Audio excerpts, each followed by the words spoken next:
Okay, there we go. I'm good. How are you doing? I am. That happened. I need like some. Did you say how much, David? Yeah, 10 I'm to down. 5, 25? We'll go in, red bunny. Where's bunny? Red, red, rose. I can speak. It's very dark. Checking the I fog. gotta stay rich. Track things. Scuff Supreme today. Hello. Hello, Sheridan. Welcome in. Oh, thank you guys. Thank you. Oh, great. I am making a cryptid tier list today. Yeah. You think your streamer stuff? Mine drops her phone in the middle of streaming.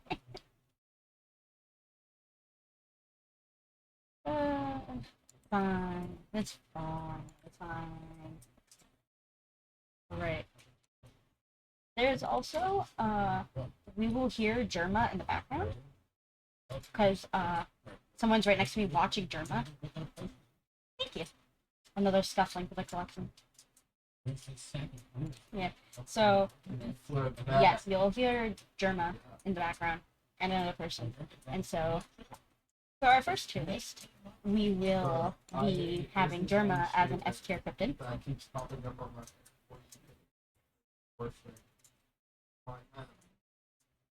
So, let me just grab a picture of Germa real quick.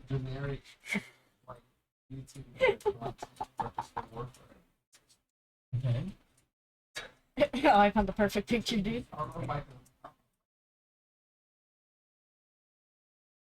Oh, heck yeah.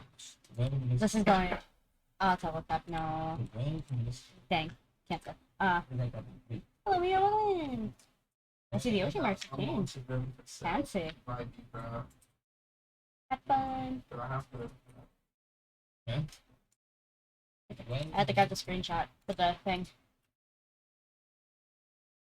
There you go. I have the Germa picture.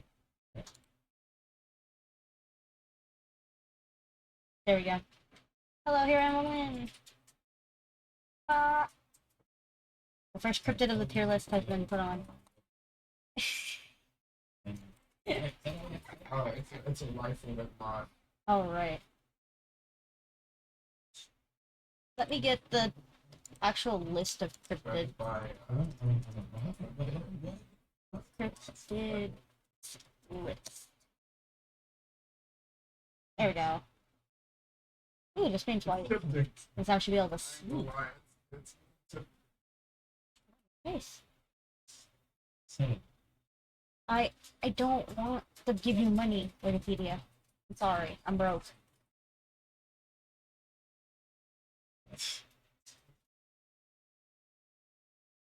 Hey, bro, I love Christmas presents.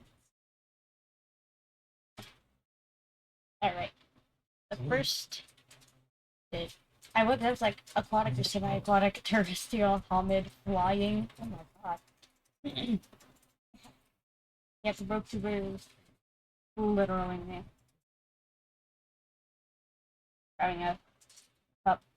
Let's see. First one we'll do Champy.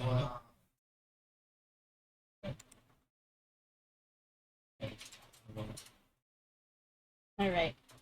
In American folklore, Champ or Champy is the name of a lake monster said to live in Lake Champlain. Shoot by New York and Vermont. Over the years, there have been apparently 300 sightings of Champ. Let's see. So if I look up Champy, it'll give me the monster, right? And not the... Okay. That is like the most low-res picture ever. Also, hello, wife! Hello!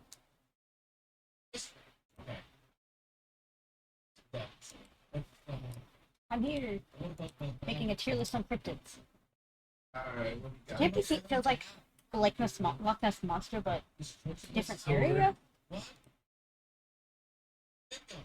The French cartographer Samuel de Champlain, the founder of Quebec and the lake's namesake, is also claimed to be the first European to sight Champ.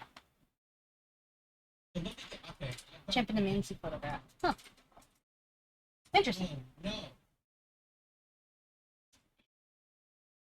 Where is it?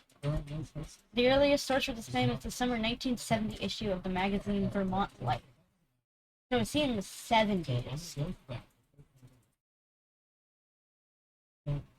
Or, let's see.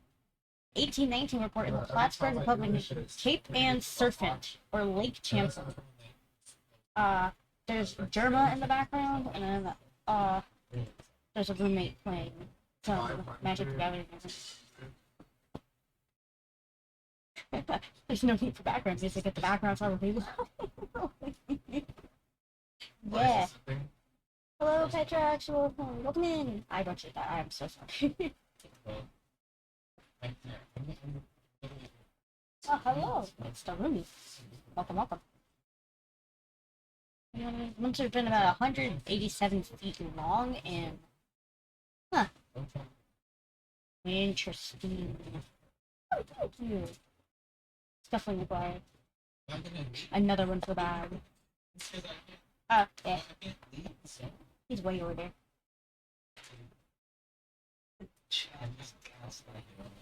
Heck yeah. How'd ya? Let's see. I'm looking through the Wikipedia page. In 1883, Sheriff H. Nathan Mooney claimed that he had seen a water surf at about 20 rods, which is about 100 miles in length from where he was from the shore. Oh. I can kind of So, tell what. Isn't it weird? Like, there's I'm looking for, like, it really just seems like the American version of the Loch Ness Monster. The fuck measurement rods, right? Just, I guess it's a nautical measurement. Like, Americans using anything but the metric system to measure distance. I will measure in bathtubs before I measure in meters.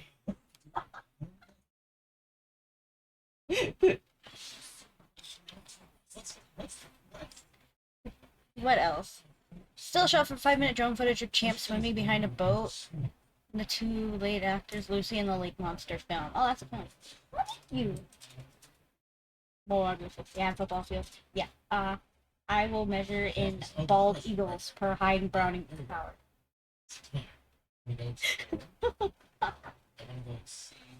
Meters? No.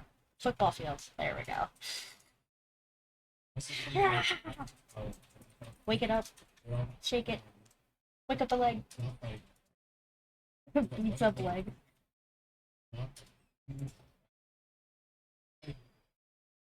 During post-production of the Champ movie Lucy and the Lake Monster, the filmmakers reviewed their footage on the production on August 2nd, 2024, and noticed to be a large creature swimming just below the surface. Oh shit, that's recent! Holy shit! Yo! Yo, wait, this is cool. Oh, that's a nerd thing. Dang. I'm sorry.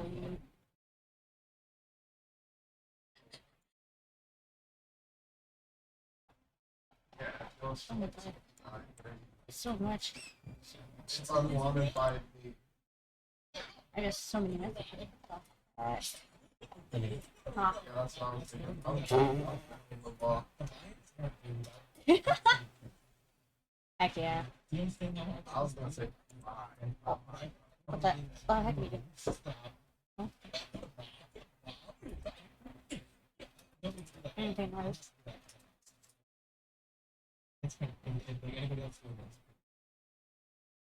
I don't know.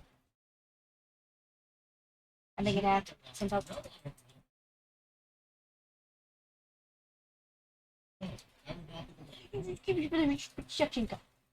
Hi, Richie, welcome in.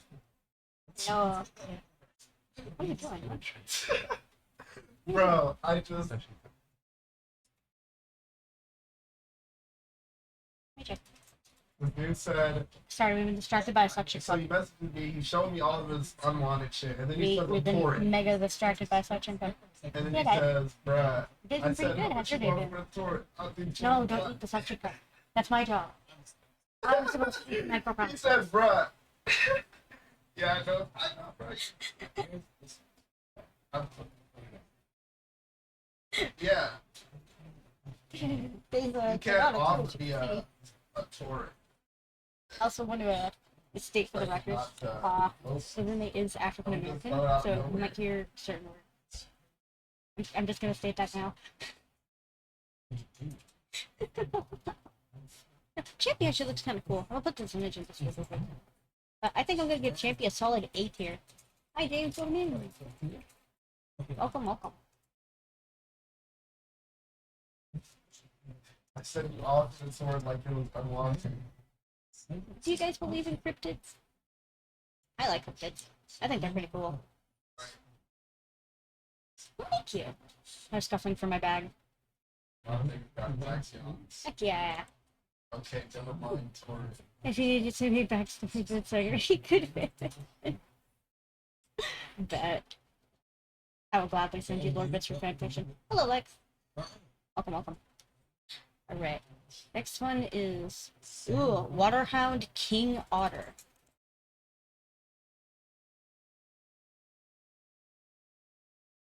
Gopar Chu. I think that's how you say it. Let me look up a picture. Gopar Chu. Interesting. Oh. It looks like a giant spooky otter. That's really cool. An idea for one, but you know, words on page is harder than words on brain. Yeah, true. I feel that. Hello, Leona Haruka, welcome in. Welcome, welcome.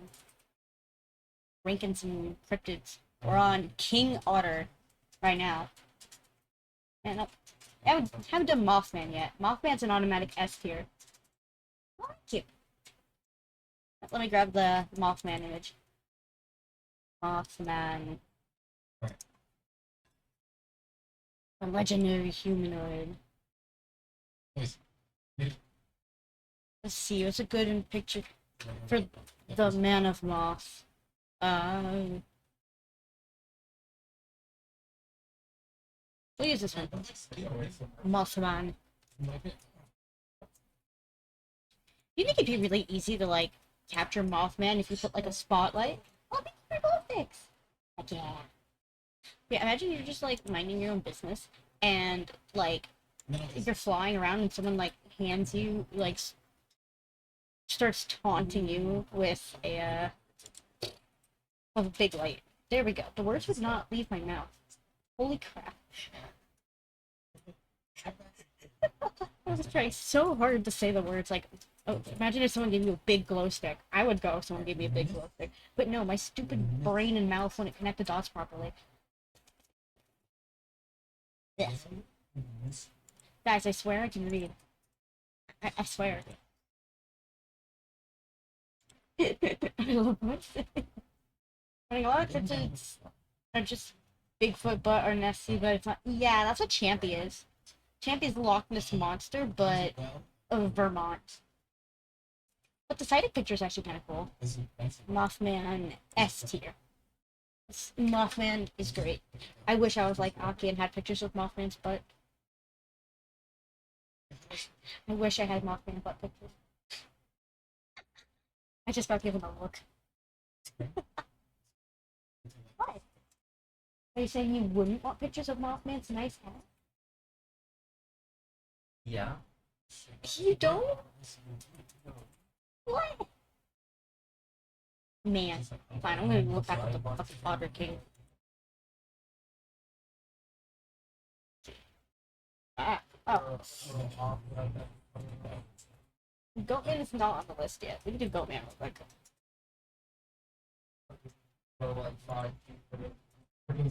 Let's see. Goatman. Yeah, Mothman butt is superior. Exactly. That's what I'm saying. Oh yeah, I remember seeing a picture of this. I remember in school a bunch of kids were like, "Oh my god, I've seen something like this before." When I used to live in like a more mountainous area, you see so much weird shit in the mountains. See, in May of 1971, University of Maryland student George Lisman completed an undergraduate folklore project on the Goatman that's later added to the Maryland Folklore Life Archives. Huh, that's cool. Oh, shit. Don't imagine knowing the mountains. I'm sorry, man. The mountains chased me out. That snowstorm was so bad. Goatman stories originated in the 1970s. Some legends are still in the late 1930s. Hello, Harmonic Demon. Welcome in. Hello, hello. Let's see. Within Prince George's County, following the disappearances and/or deaths of multiple dogs, which were later attributed to the creature, however, given the conditions of the remains, so that's may more likely been the result of passing trains. Like one snow since September to like in October. I see. A little arsonist. Welcome in. Welcome, welcome. Thank you. All the glow sticks. I am down. Yeah, if I hit like a certain amount of glow sticks in the stream, I think I'll like go buy glow sticks and make a giant jump rope out of them, and then die. 2,000 stars, let's go! Hello, ceramic person. What cryptids do you have so far? We have on Goatman. We have Germa. We have Mothman. We've done Champy. And we have Goatman and King Otter on it. Gotta make a bot for this shit. I'm gonna give Goatman a solid B tier. Like I think yes. Someone next to me is watching Germa, so I put Germa at the top of the cryptids tier list. Hi, Eddie. Oh, true. Finally, someone who knows what Secret Saturday is. Dude, that's. I fucking. Oh, Zach is an S tier cryptid, and he can't change my mind otherwise I'm not. haven't watched that. Thank you. Another scuffling for the bag. Man, I can't even find recordings of Secret Saturdays anymore. I would kill to watch that show again. Legitimately my favorite cartoon ever. To this day, nothing will beat it. Yeah. I'd watch it again. Thank you all for the stars. Thank you. Where do you find the Internet Archive? Is the Internet Archive still up? I hope it's still up. The Waterhound is Irish. Oh, it's still up? Cool. I'll have to go scour it. I will binge watch the entirety of that show once. Never.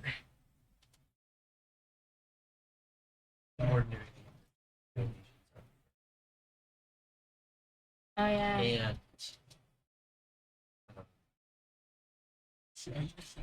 And games. I would donate to them if I had money. Hello, Black Dragon King, welcome in.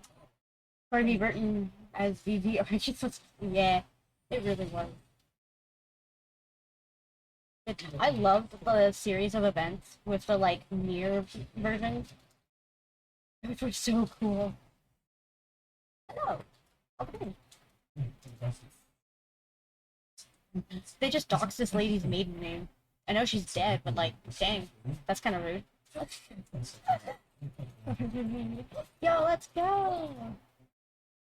Texas? That's fancy. My day's going pretty good. Yes, you can be Goatman. I want pasta in a new face. I will not mind.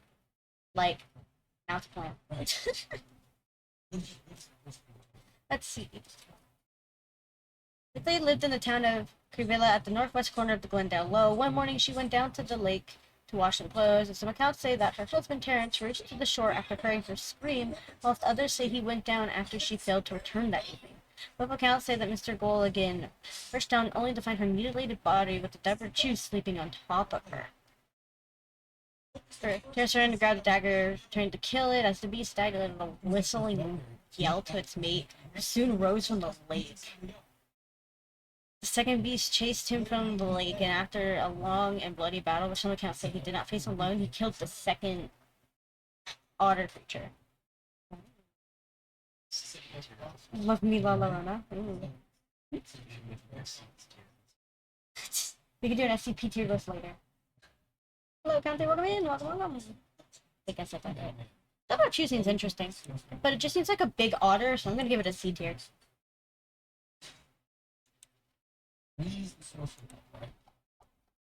Alright, let's see. La Llorona. Oh, this one. Yeah, I like this one. The crying woman, the weeping woman, the wailer. It's a vengeful ghost in Mexican folklore who said to roam near bodies of water, mourning her children whom she drowned in a jealous rage after discovering her husband was unfaithful to her. Whoever hears her crying either suffers misfortune or death, and their life becomes unsuccessful in every field. Emmy is an S tier cryptid.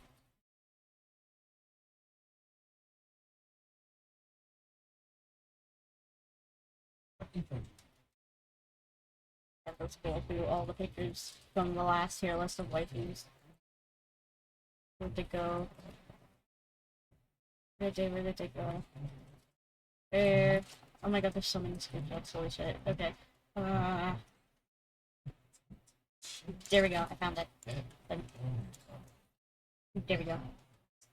Hi, Cookie. Yeah. Hello, hello. I have a walk safe for Bigfoot, but I'm not Bigfoot. True.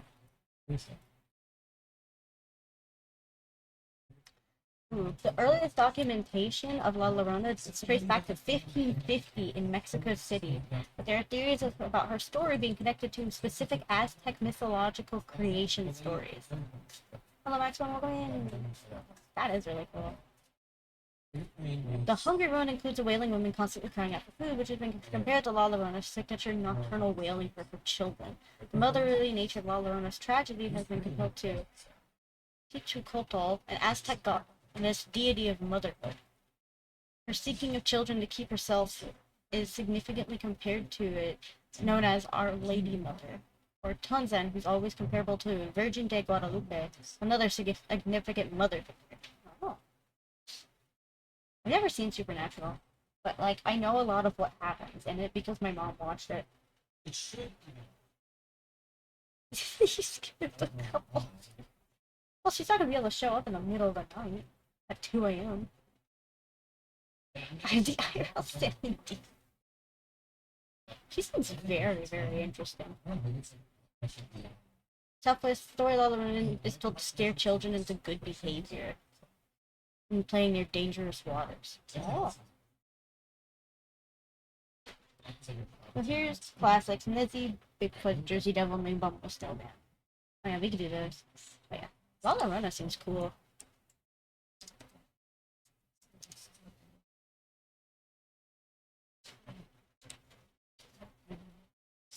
Yeah, we'll just see this screenshot.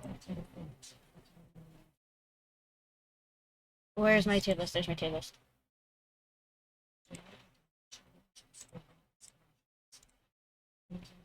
I'll give La Llorona S tier. Oh no.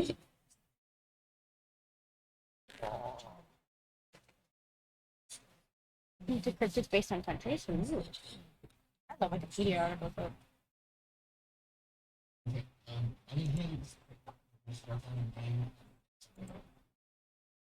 More hugs for my wife.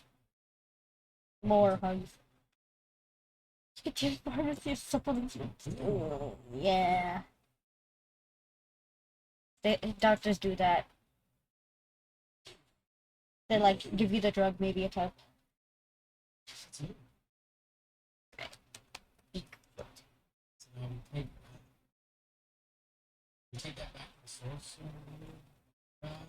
The famous photo. This is actually the photo I like erased a bunch of and like slapped on the back of my thumbnail for today. If I forgot my running meds. Oh no.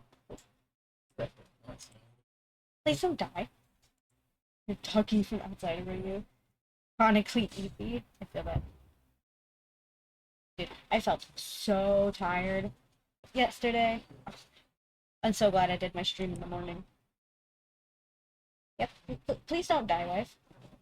Please don't die. Please don't perish.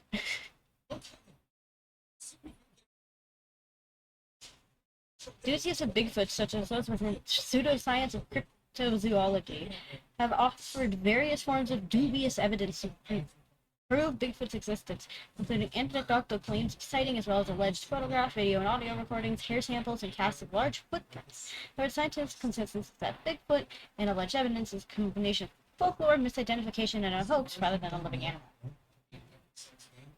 It's mostly vitamins.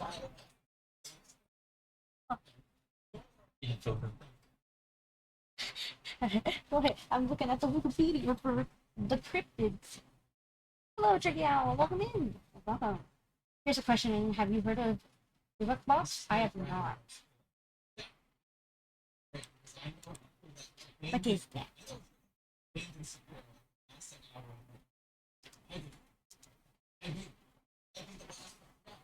Oh, what is this? There it is. Life is blue. Hello, Bahada. Welcome in.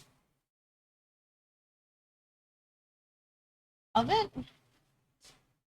Possibly. You are blue.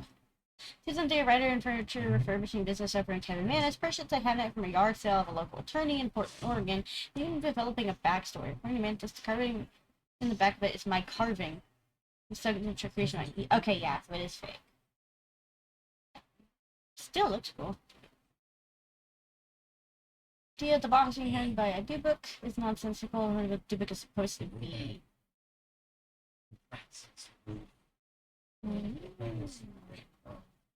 So what is a dubik?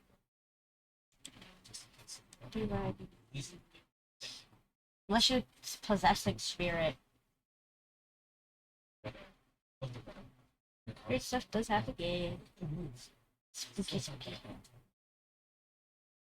Reference to the Hebrew word would mean a case of attachment, which is in the nominal form delivered from the verb "davak" to a hear or cling.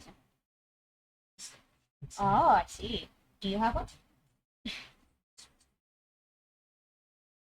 Wait, does it mean Arya also has one?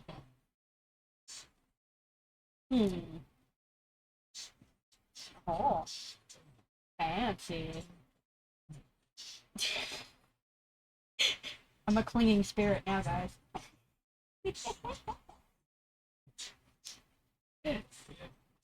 You need to be about this particular boss, which I posted in his book. I shall look.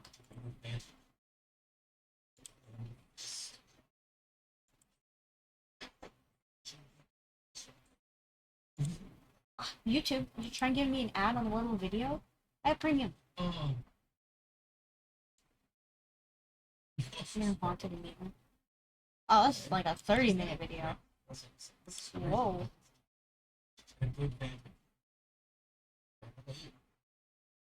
I'm going to skip ahead. Let's see.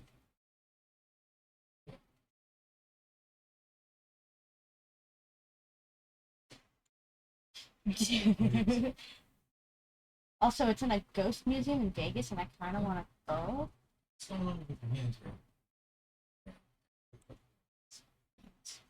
Interesting.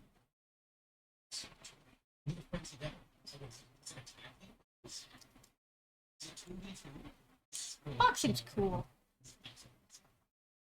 I will give the box a solid B.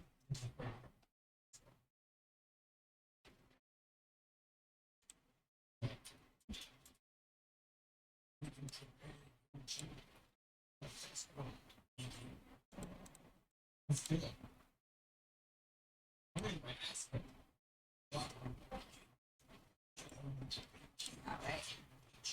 Let's see, we'll give Bigfoot a B as well.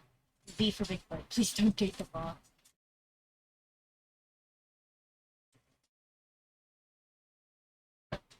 I will not date the box. I do not want to date a box. And take a nap. Hey, but we'll give the box fee. That works. I would not date the box. I don't date rectangular figures. Or thingies. You can go clean with someone else. That's what Papa me called him. That's pretty good.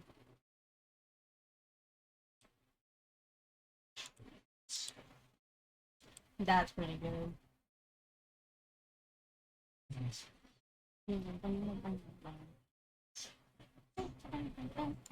Sorry, music.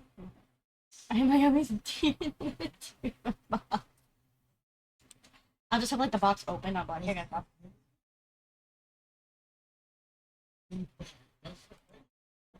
Alright, now we're gonna look at the Loch Ness Monster.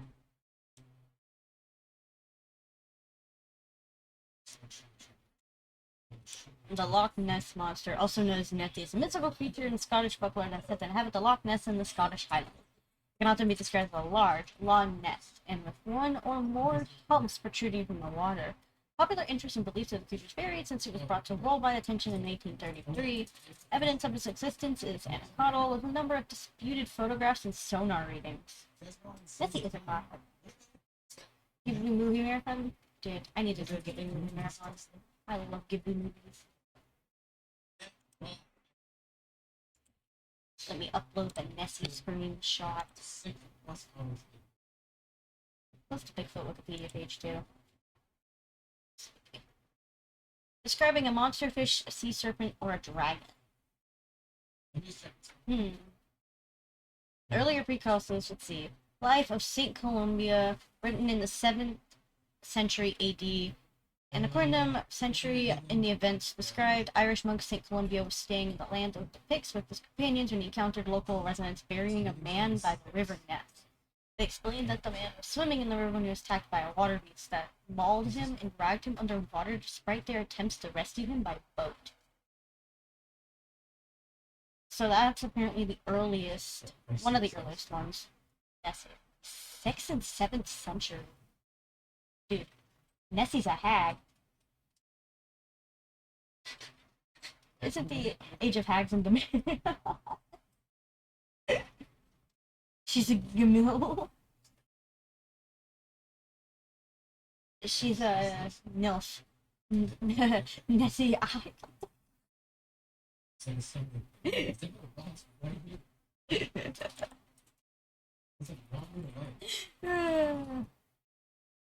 Nessie's old. We'll put her in AP because she's a boomer. 100%. Ooh, the Loveland frog.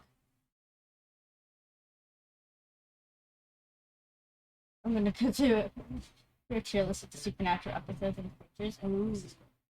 That'd be something good for me to do after I've seen all of Supernatural. Oh, right. Ooh, this one's from Ohio. Joy. In Ohio folklore, the Loveland frog, also known as the Loveland frogman or the Loveland lizard, is a legendary humanoid frog described as standing roughly 4 feet tall, allegedly spotted in Loveland, Ohio. Scott, don't... Oh my god.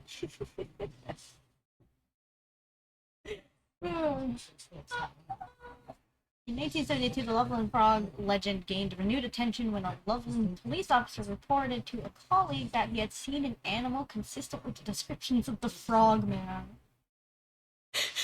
Frog spotted!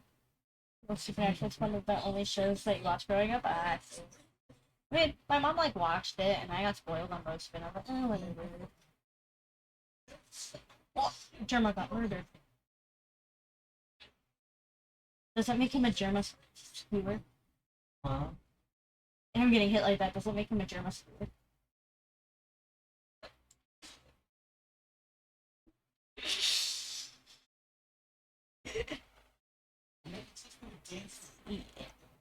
The second officer called a news station to report he had shot and killed the same creature some weeks after the 1972 incident and identified it as a large iguana that was missing its tail. That seems rude.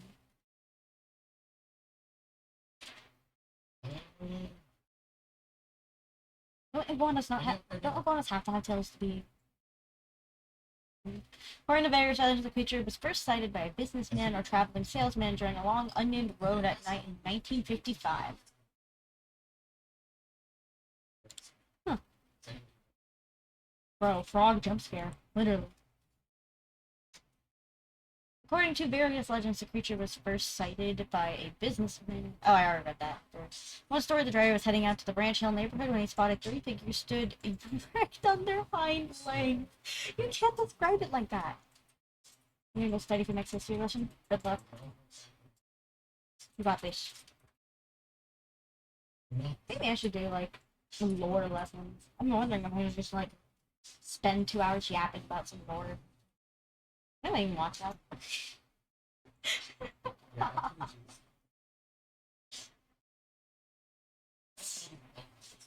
They're erect on their hind legs along the side of the road, each 3 to 4 feet in height, with leathery skin and frog faces. Huh. Sounds fun. I hope it'll be fun. Oh, stop it so I'm not tilted. Oh, tilted. Then my phone's tilted. Wait. Me when I play. Guys, I'm so tilted right now.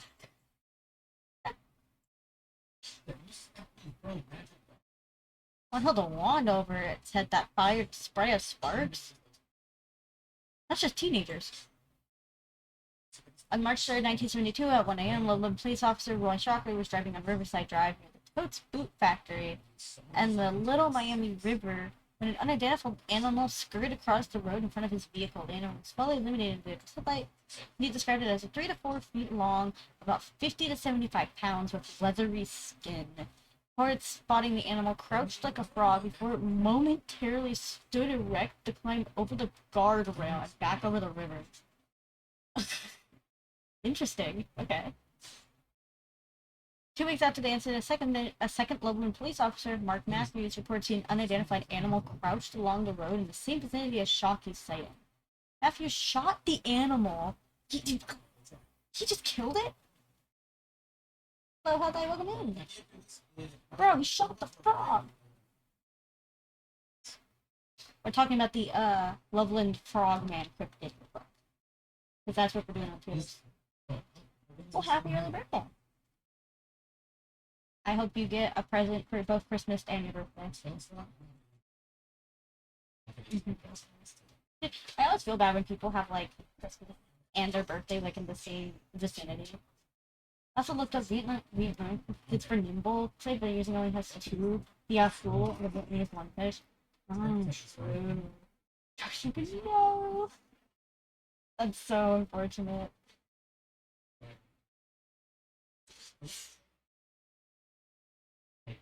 I'm just gonna bring up a little something, so.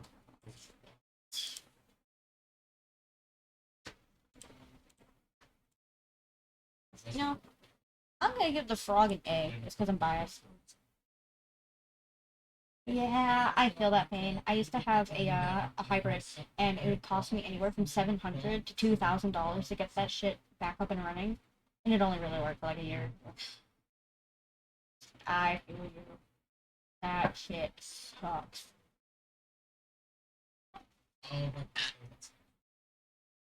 About classes and various heroes. But if you're looking to get into the game or you think it's safer. What is it?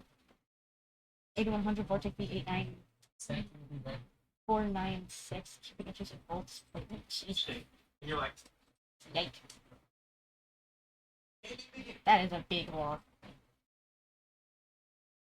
Yeah, looks like that. Cool. Yeah.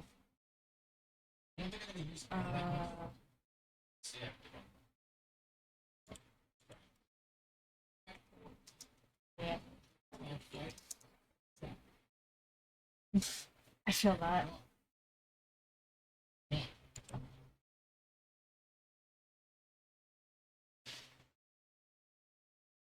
Nah. Nah. There's just like, yeah, I overheated on the side of the road. I was gonna crack it. Oh. Yeah. I had a whole sting with like a car of mine where it's supposed to be able to work without the battery, but anytime it did, it would overheat after like not even 5 minutes of driving. So like, man, there's like one time I was on my way home after like trying to get the car fixed. It just like instantly overheated right when I got out of the drive. And I'm like, oh my god, you gotta be kidding me. Then there was another time it happened again. I was with my partner. We're driving home. We had to like drive it back, constantly pulling over, and then we got stuck in the middle of the road. My dad had to come like help us get the car moving. It was, oh, really not I know what man. Yeah, no, trust me, I feel you with that stuff. It sucks.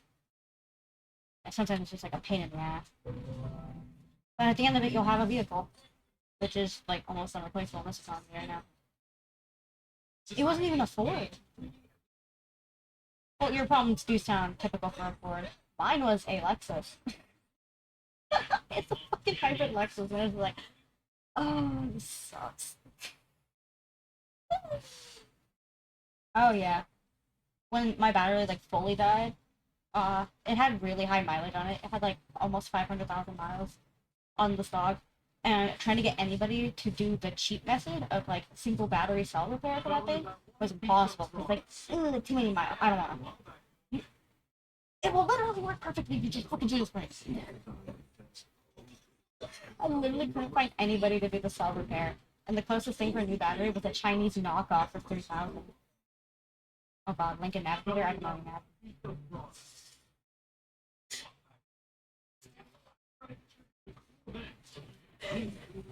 I'm never buying a hybrid again. Never again.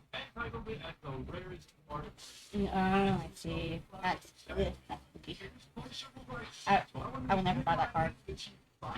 We got derailed. We got giga derailed. It's okay. The number 5 Pokemon at the same time is stranded. Oh, that sucks. Yeah. Feel free to suggest any cryptids for the tier list. I found the Akulu. I think that's probably not how you say it. Thank you. Let's see. No, the bat-like creature sometimes described by witnesses of having eerie feminine features like a siren. Yeah. Hey man, I get down really easily into the head center of the mountains. Dang, that's a lot of miles. That's more than my Lexus had. I salute.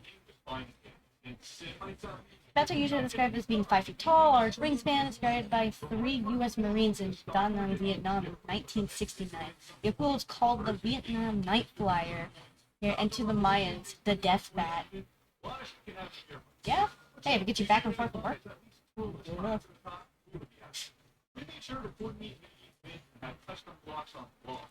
Let's see, sightings of the mysterious human-sized bats have been recorded in all corners of the world. They are described as having black or gray fur, monkey-like face, clawed feet, and 10 to 15 feet in wingspan.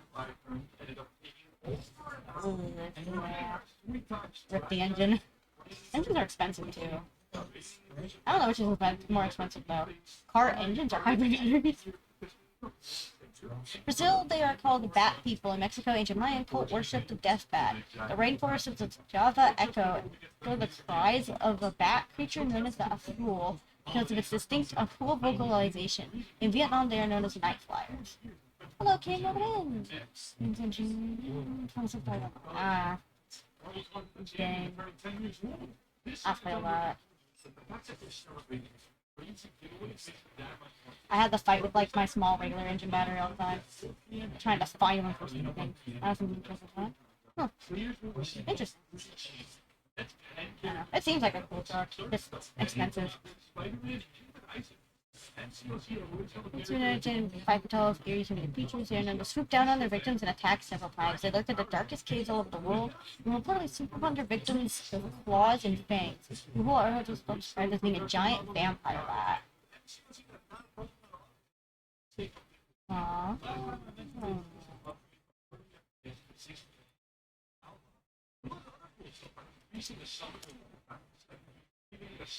That's a cool.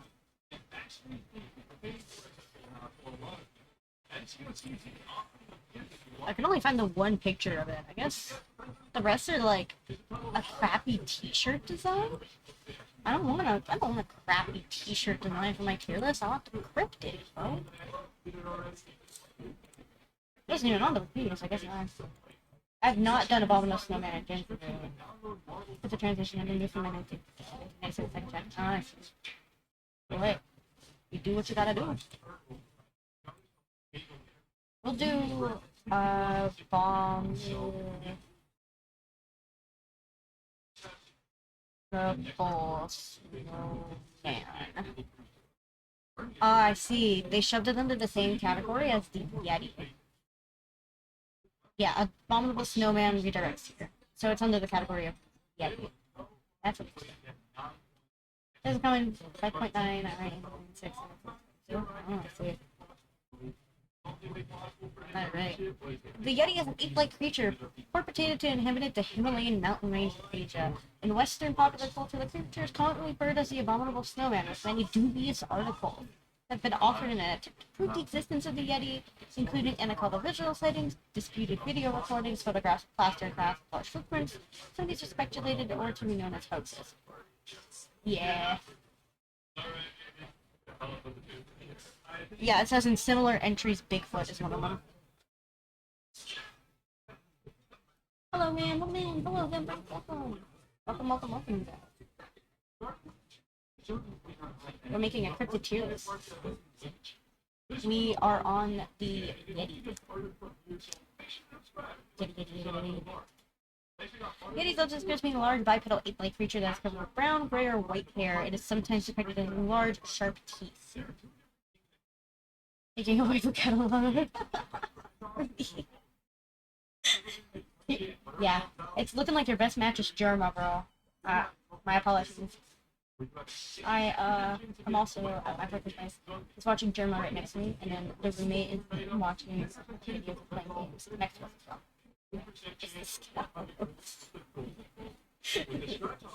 So, sorry for the background noise. I gotta get my hours in. I gotta be at least partially entertained. I remember, like, an entry about the Yeti, and it was, a Goosebump book. That's my only thing that I remember about, like, anything related to Yeti and media. It's just like a cool creature. Yeti from Pasadena. True. Let's see. Similar. Ah. I think that might have been it. That sounds really.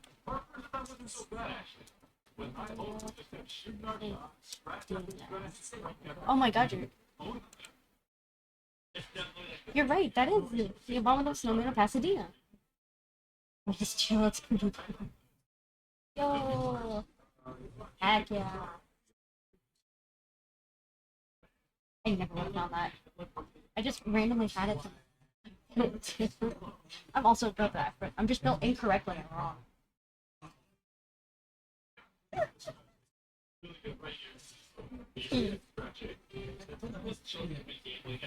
What's funny? Also, I'm putting it in S tier, and I'll give the Yeti a solid B tier. Okay, and then we need the Jersey. Yeah. Legendary creature in North America. True. Dude, the Goosebumps movie was wild. Oh, you're dating one of my Goosebump books? Here, let me rewrite it and then burn it so you can have your girlfriend back.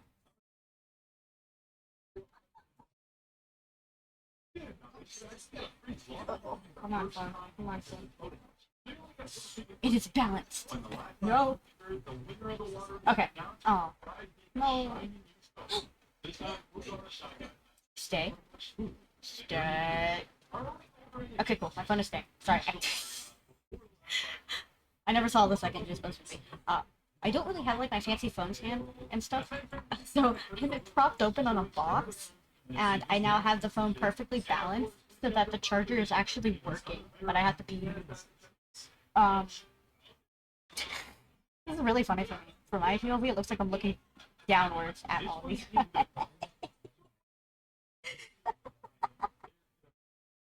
I see you. Hello, Nails. Welcome in. Welcome, welcome. Oh, right. Why does it look like a giraffe with wings? It looks like it's mewing in this picture. What the fuck? Everybody's in Disney, so I don't think she's gonna do something. Yeah, I don't think I really see this here today. But I will.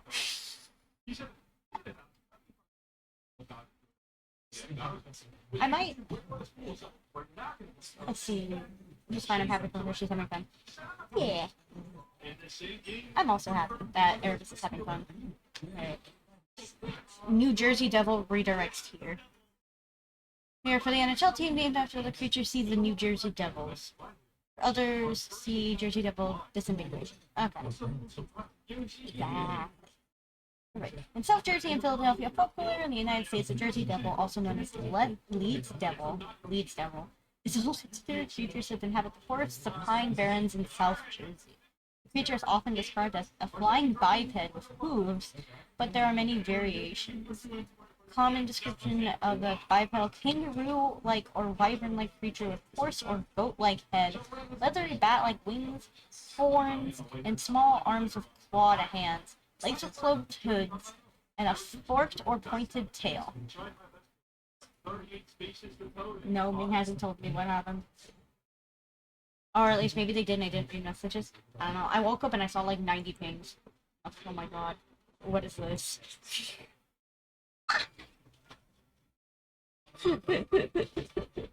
I was just like, what is this?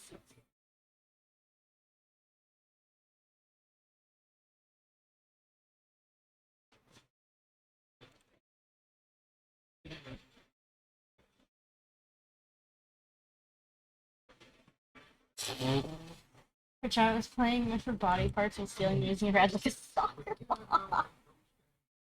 As a low colors was an S tier for you, but also one on the paper. Since you know, well, I mean, that makes sense. Bing kind of can take herself apart. Also has a strange elongated body and a thick tail. It has been reported to move quickly. It's also described as emitting high-pitched, blood-curdling screams. Interesting. Tried arguing with her that she was a ghost instead of a zombie. Maybe a blue? Maybe. Perchance. Do vampires count as cryptids? Let's see. Prior to the 1900s, the Jersey Devil was referred as the Leeds Devil or the Devil of Leeds in connection with the local Leeds family, named from Leeds Point in South Jersey. Mother Leeds have been identified as in real life Deborah Leeds. On the grounds that Deborah Leeds' husband, Jeffet Leeds, named 12 children in the will he wrote in 12 kids? Jesus Christ. I don't know. Vampires kind of a pain in the ass. Only if they bite you in the ass. Come on, man. Unless your ass stinky. I ain't biting there. Daniel Lee's third wife giving birth to 9 children. So there's 12 and then there's 9? Bro. How many kids you making? Mr. Leeds? Stay away from my ass. I don't want your ass. It sprays you with water. By the late 18th century and early 19th century, at the latest, these devil have become ubiquitous with the legendary monster or ghost story in the present-day South Jersey. In the mid-19th century, stories continued to circulate in southern New Jersey of the Leeds Devil, a monster wandering the Pine Barrens. An oral tradition of Leeds Devil monster ghost stories became well established in the Pines Barren area.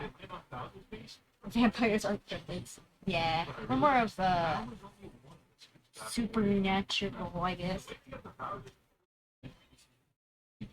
Let's see. Reported sightings. There have been many claimed sightings and occurrences involving the Jersey Devil. Yikes.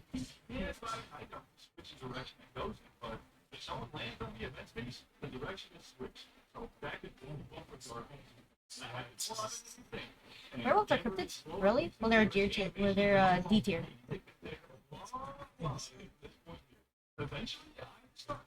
Alright. According to legend, while visiting Hanover Mill Works to inspect his cannonballs being forged, Commodore Stefan Decatur sighted a flying creature and fired a cannonball directly upon it to no effect. I know, I lost every staring contest. Joseph Bonaparte, the elder brother of Napolitan, has also claimed to see the Jersey Devil while hunting on his Borden estate about 1820. During 1840, the Jersey Devil was blamed for several livestock killings, accompanied by tracks and screams. Especially to yourself, because you can't... Exactly. I can't have a staring contest with what he said.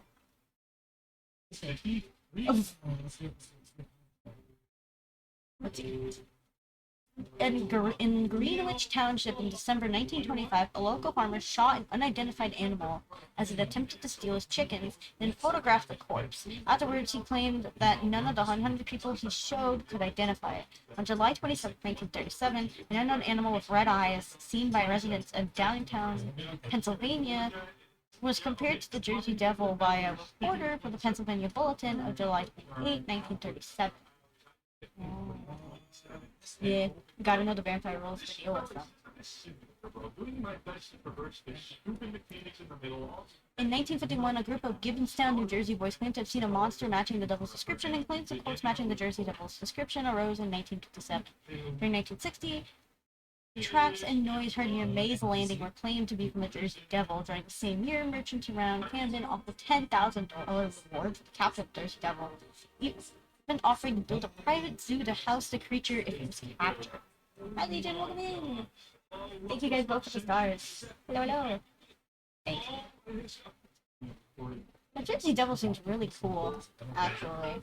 It's actually got a shit ton of sightings. But why can't we see any of the photographs they took of it? Interesting. Oh no, I'll give it a solid 8 here.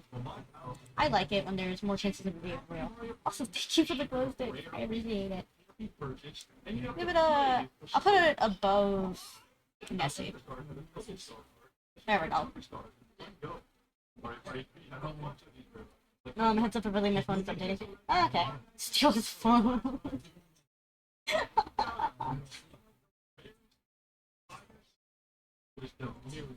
Alright, now we can look up the Blue Card Pulse. Mythical beasts in French folklore. I'm a searcher history. You can't. You're stealing my phone. What the heck? Joke's on you! I clear my search history. Hello, pretty particle. Welcome in. Welcome, welcome. Oh. No. Hello. Yo, the bee type. The cookies. I clear my cookies. Look off are the calculations of the mythical beast from French folklore described as a live, slimy, snail-like serpent. I see how it is. I see how it is. It's S tier because it's a snail. We are ranking cryptids on a tier list. And I guess Ryan's trying to look for my search history. Character slime could sometimes be seen long before the creature itself will arrive. Nobody dared approach the creature, as unwary persons would be grabbed by its tentacles, dragged into its cave, and devoured whole. That the cryptid you told me to look up was a snail.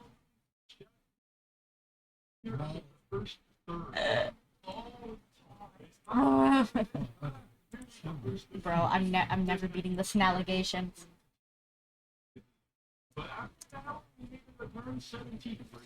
Oh, that thing. Ah, see.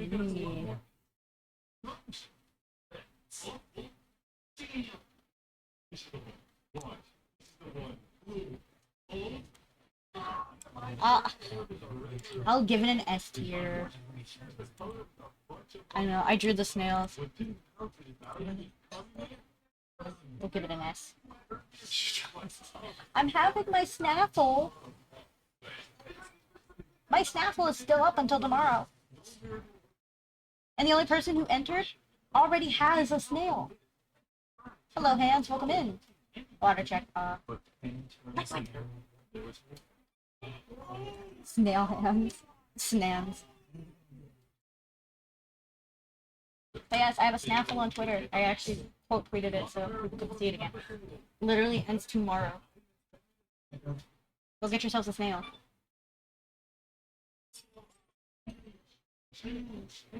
Go grab yourselves a snail. I might actually just have to like yeah.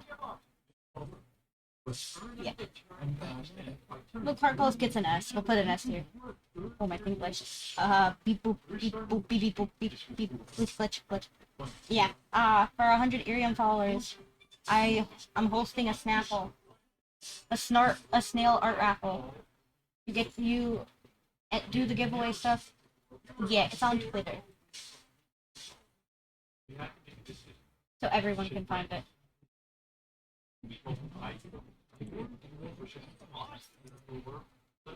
Thank you. I guess it's time to go to Twitter.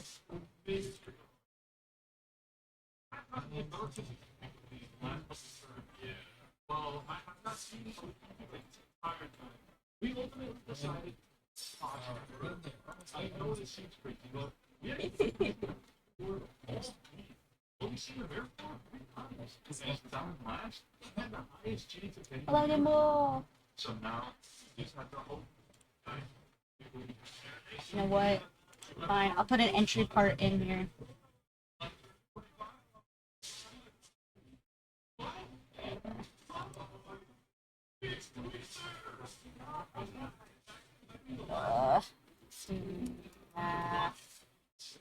Full. There we go. There, I'm in a channel in Discord or two. Hello, Joshua. Welcome in. Welcome. Hello, everyone.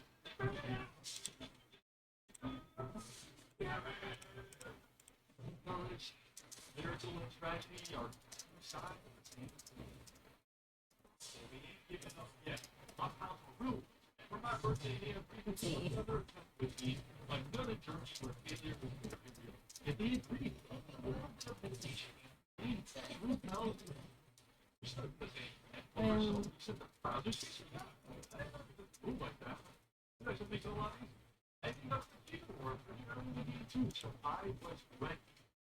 Yo, a tier 2? Shit.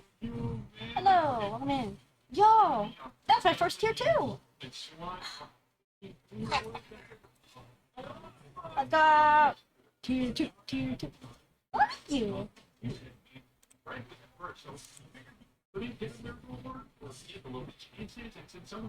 Let's go. Sorry, I'm also updating the. Yeah.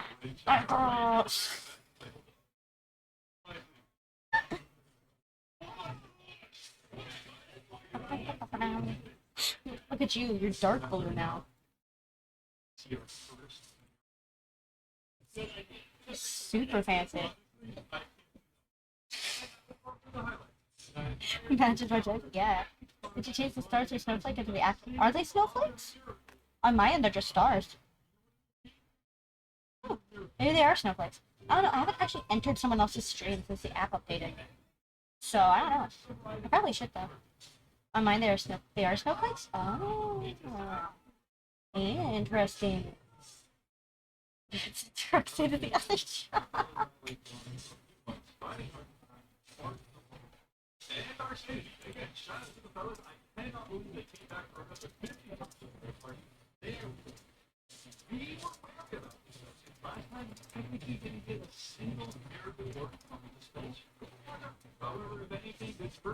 Oh, thank you. They're gingerbread cookies. And eggnog? Thank you. It's homophobic because try. Which festive is that? Merry Christmas to you too. I just want to talk about cryptids. Yeah, man, we're just trying to talk about cryptids, bro. Ooh, what is the Mani Pogo? That's another one on the list. The Mani Pogo. Also, Nimble. Question. The Ahul Bat. Well, that's not a very sneaky entry, Mr. Stealth, but welcome in. Welcome. I saw nothing. I am blind. I do not see. Thank you, Mr. Thank you. Nimble, question. Yahoo. To find it, you have to look it up plus Vietnamese/Vietnam. How accurate is it to say it is the Vietnam Night Flyer or the Death Bat? If Nimble's still here. Yes? Okay. I'm fact checking. I'm double fact checking with someone who actually knows. I put it in S tier because it's cool. Alright, Mani Pogo. This one's Canadian. The Mani Pogo is a lake monster said to live in Manitoba, Canada. Lake Manitoba. Over Also, snail cryptid is S tier, of course. If I put in like A tier, I feel like my door is gonna get knocked down by like the FBI. There's a monster called the Winnie Pogo named Winnie Pogus, or Wake Winnipeg, possibly seen the same creature since the lakes are connected. The community of St. Laurent on the southeast shore of Lake Manitoba holds yearly Mani Pogo festivals during the first week of March. Yeah. I get like dragged out by my feet clawing at the door, and they drag me outside into the sun. Mani Pogo is described as being a serpentine monster between 4 to 15 meters, 13 to 49 feet long. It's actually a swimming moose. There's no images of it, that's interesting. Knock my door down.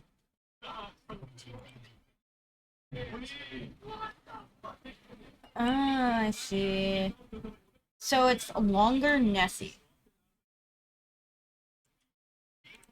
It's just longer Nessie.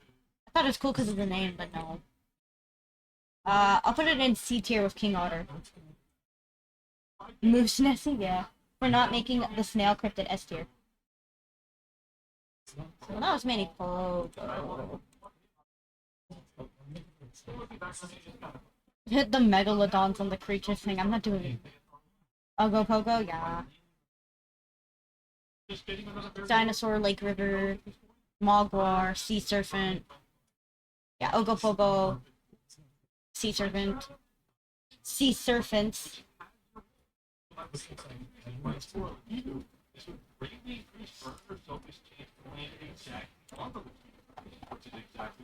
Let's look that one up.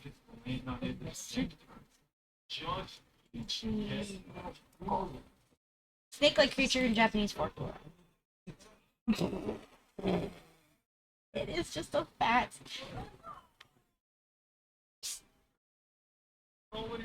It's just a fat snake.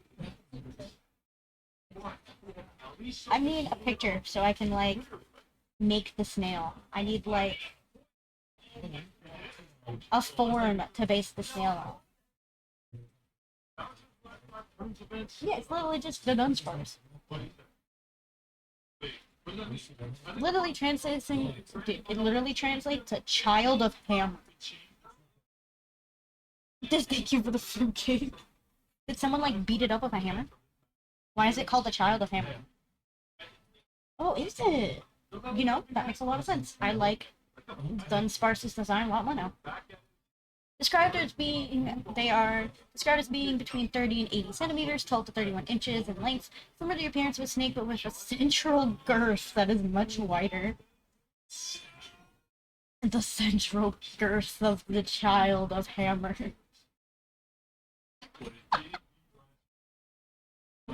And it can fly, dang. Much wider than its head or tail, having fangs and venom similar to that of a viper. Some accounts describe this Tsuchitomoco as being able to jump 1 meter or 3.2 feet in distance, followed immediately by a second jump while still in the air. Dude, it can double jump. Over where? Underwear? Because I'm built different. You know what? For that, I need to go grab a monster.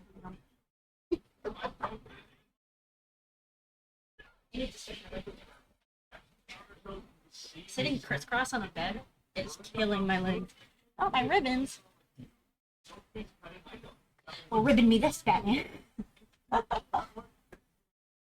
Well, ribbon me this. It's the Riddler, but he has an alt costume that's just a super ribbony, frilly, magical girl dress. Oh, baby. Guys, we've hit new levels of fan art. Exactly, you fool.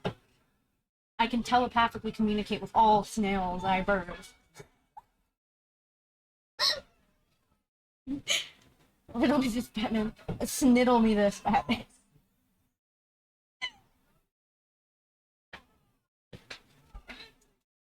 Who exactly was in Paris? I meant the ribbon.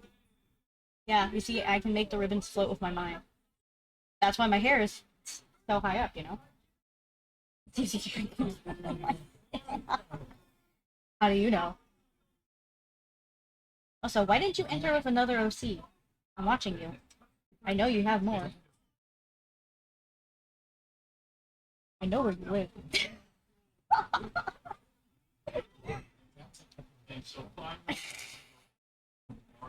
Just do it. Dumbass. Hey, twiddly punch. Talking to Nimble. I know where Nimble lives. I can find them.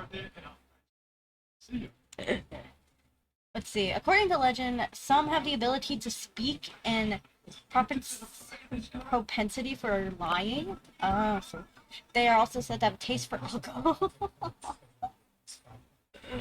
Deadass. I deadass. When home, cannot walk to where Nimble lives.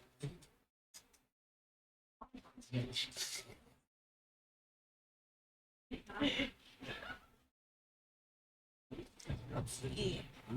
Legends record that it will sometimes swallow its own tail so it can roll like a snake. Oh, so like hoop snakes in Australia. Okay. You should totally be. Nimble beats me up. There was one time, like, I got mad at Nimble and I didn't answer their text messages all night.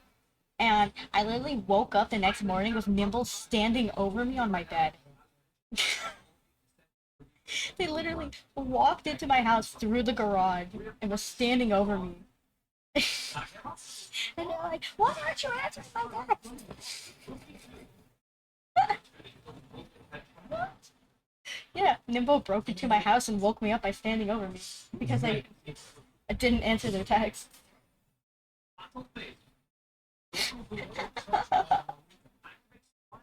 It's really funny too. Every time my dad changes the garage code, like either I tell Nimble what it is or Nimble just learns what it is. It just enters through the garage. It's great. It's so funny. Let me do that to my friend.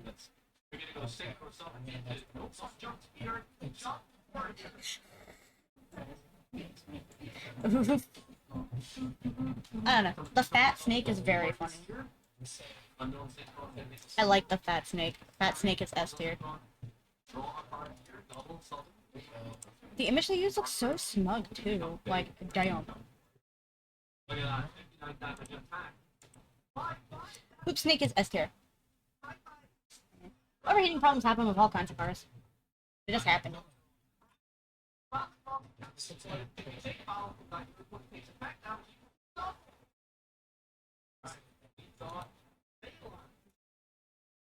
Oof, unfortunate. The Selma, lake monster. The Stellar's sea ape. That's interesting. What the heck is Stellar's sea ape? Wait, what? I will be soon. I saw they added Skibidi Toilet, but they're adding Miku. I have to get good for Miku. Yeah, Miku's coming in 2025. I have to play for Miku. Totally didn't know. Dude, I hate Skibidi Toilet. I saw the toys at Walmart. I'm like, Ooh. For shizzle? My god, I'm old. Dude, I realize I have like the humor of like someone who's like early 40s mixed with like teenagers.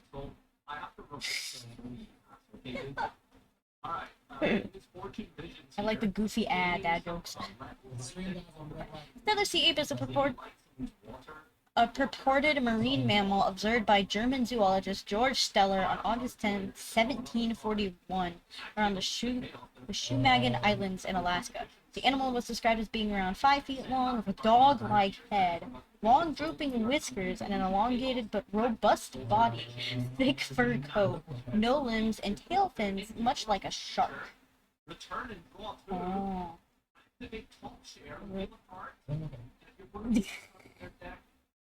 Dude, stop that.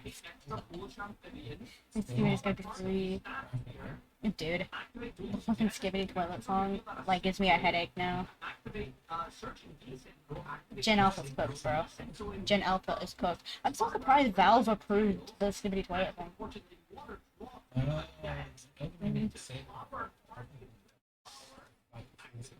Yeah. You play as the cameraman. Oh, fine. Okay, my phone's propped up and charging again. There we go. Yeah. Okay. Shit. Yeah, that video cool. Something about toilet being? I'm gonna try to get some. So what ended up happening was my phone stopped charging because the charger is finicky, so I tried to reprop it up with charge, then my phone slid and fell.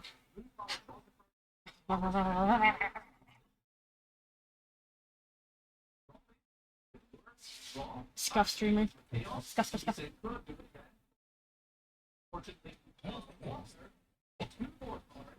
I got my mind on my money. Charge your phone about or live streaming. Well, I do charge my phone. It's just the streaming apps take a lot of battery, and on top of that, I have a screen recording program that happens in the background as well. So it drains. I don't know the lyrics.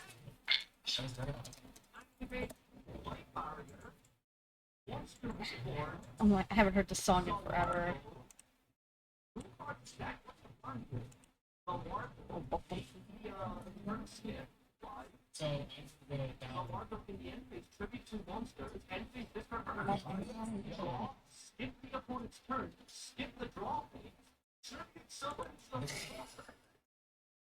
This is like something you need to play on the subwoofers.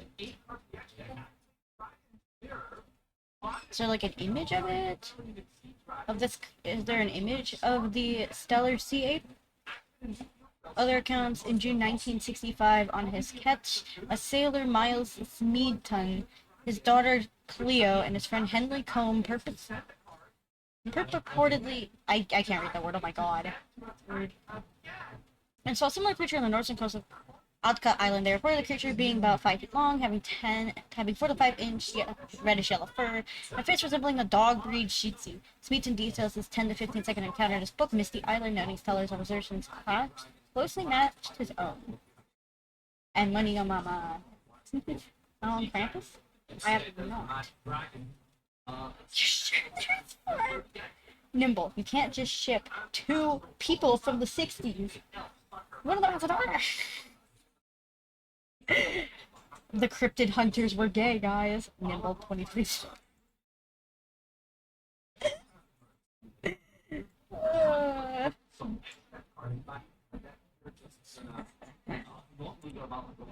there's 2 sightings. I looked it up and there's also like sea cat.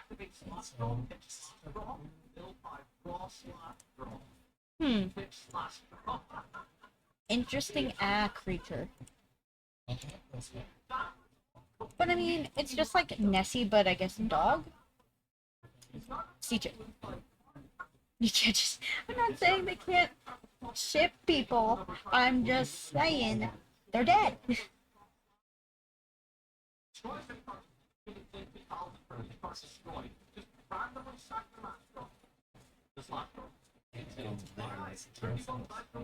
Yeah, but do you have $10 to spend on a Discord ornament? Or $5 to spend on a Discord ornament?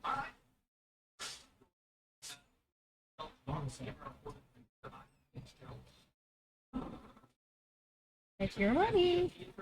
No, these are real people. Who's real?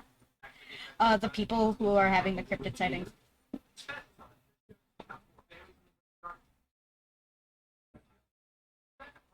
I don't know either. It seems to have a lot more problems after the maintenance. But I will say, the text looks much cleaner. They did make it cleaner. My guess is the maintenance that happened. Once upon a time ago, before I knew the difference.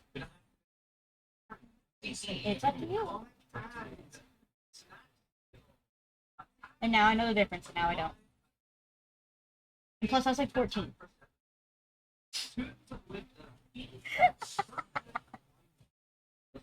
You're fine. But yeah, Stellar Sea Ape, C tier. Shame. Wow, the British big cats. That looks like a fucking mountain lion. Ooh, now we have the chupacabra. They're going again. They're going again.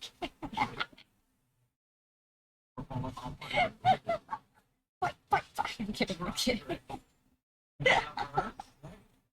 Oh my goodness. Here the cryptids as a horse-stealing ghost Sasquatch. Interesting. Oh yeah, what was that other Vietnamese cryptid you were talking about? I saw the Yahoo, but I didn't see the other one. Let me see if I can find it. Big scrolling.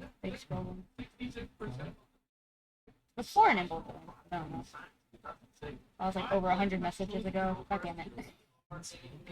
The Vietnamese lungfish. Yes. Dead. Vietnamese lungfish. Yeah, Vietnamese folklore. Encyclopedia of Cryptozoology. The Vietnamese lungfish. Giant cookie cutter shark. Interesting. Let's see. Vietnamese lungfish was a cryptid lobe-finned fish reported from Vietnam. Roy P. Mackerel collected excellent first-hand anecdotal reports indicating the existence of a very large, 6-foot-long species of lungfish in that country. The known lungfish is only found in South America, Africa, and Australia. The marbled lungfish of Africa's Nilotic wilds grow similar size to alleged Vietnamese species, with the largest recorded specimen around 6 feet. Why do you remain so bad? I don't. Oh my god.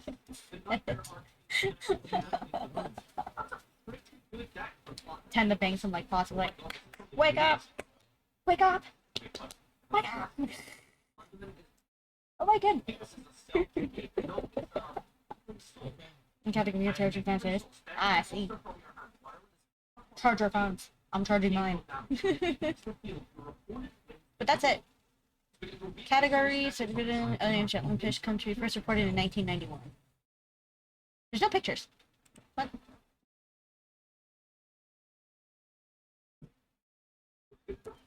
Lungfish. This is funny because I should show me back. Well, I can't really find.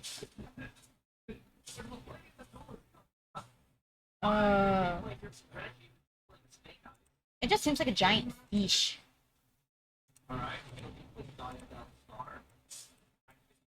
I'll put it in details. I was born a vampire. I've been alive way too long. It was one time that no, it's just a fish. Fucking fish. Alright, a chupacabra. A chupacabra or chupacabra is literally goat sucker from Spanish chupa sucks and cabra goat. Legendary creature or cryptid in the folklore and parts of the Americas. The name comes from the animal's reported vampirism. The chupacabra is said to attack and to drink blood of livestock, including ghosts. You're also Okay, next time blue sky, just play around with all just so he gets one less. It's purported vampirism. The chupacabra is said to drink the blood of livestock. Yes. It's just another vampire creature, bro. It's my brother.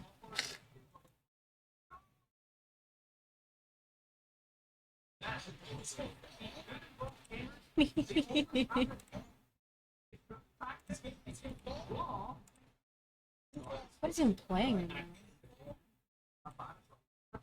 It's just Little Wayne playing. Damn. That was a lot of Little Wayne. Should I put them in examples? Maybe.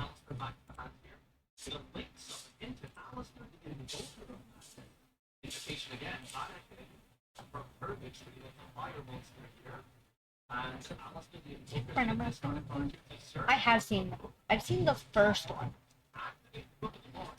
I haven't seen the second one yet. Where was Physical description of the creature vary in Puerto Rico and Hispanic America. It is generally described as a heavy creature, reptilian and alien-like, roughly the size of a small bear, with rows of spine reaching from the neck to the base of the tail. While in the southern western United States, it is depicted more dog-like. Miles Morales voice actor. Is he? Jackal. Oh, true, the Jackal. Wait. Miles Morales.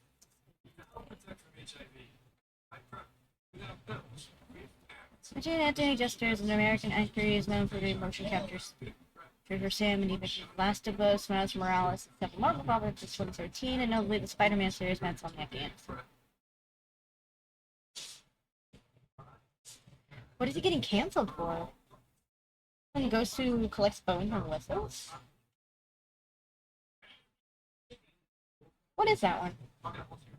What's the name of it, Nimble? Tell me its name! Let's see. Initial sheddings and accompanying descriptions of reversion occurred in Puerto Rico in 1995. The creature has since been reported as far north as Maine, as far south as Chile, and even outside the Americas in countries of Russia and the Philippines. All the reports of anaconda have been disregarded as uncorroborated or lacking evidence. Sightings in northern Mexico and the site in the United States have been verified as canids affected by mange. Huh. Interesting. So, people saw them, and then the government was just like, no, you didn't. No. Imagine, finding this new creature, and the government goes, no. This picture looks so goofy. It literally looks like someone combined the grays with an iguana.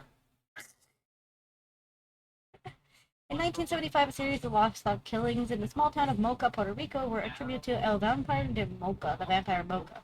Initially, it was suspected that the killings were committed by a satanic cult. Later, more killings were reported on the island.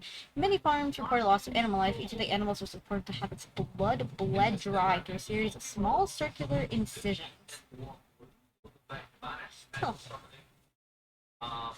The first reported attack of attributed to the actual chupacabras that occurred in March 1995. 8 sheep were reportedly dead in Puerto Rico, each with 3 puncture wounds in the chest area reported completely drained of blood. A few months later, in August, an eyewitness named Madeline Palatino reported seeing the creature in Puerto Rican town of Canovanas, where as many as 150 farm animals and pets were reportedly killed. So it's just a very hungry vampire. With 3 teeth instead of 2.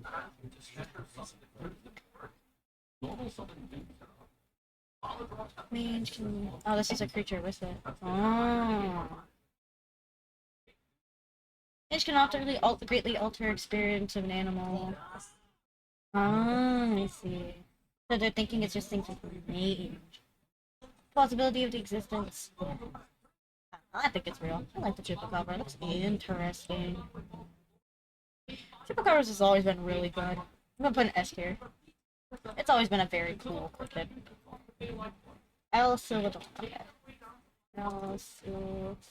Yeah. Legendary character from Venezuela. That's got long ass legs. El Salvador. El Sobon, the Whistler, is a legendary figure in Colombian Venezuela, associated especially with the Los Llanos region, usually described as a lost soul, and it began in the 19th century. In multiple interviews when promoting into spiders, he's making comments on how he wants to be in a relationship with Haley Steinfeld. And when she announced that he made a comment on how things didn't go as planned type shit, and he posted a video of him and the actress in Spider-Verse Homecoming, Vulture's daughter, she asked him to take the post off. And he said no, and the actress alongside it. He's a fucking weirdo. Jeez. Also, hi, Roy. How was the cosplay event? Dude, you can tell I don't check Twitter. Oh, I bet. Cosplay events can be exhausting. Yeah, I usually don't check pop culture. I usually get all my pop culture info from Nimble. And I let Nimble ramble about pop culture for like 2 hours, and that's how I learn. About my unicorn cosplay with JoJo. No! No, if they're so rotted, they can. I could. Oh, Storm of Wind! Dude, I would be so mad. Fine. What's happening?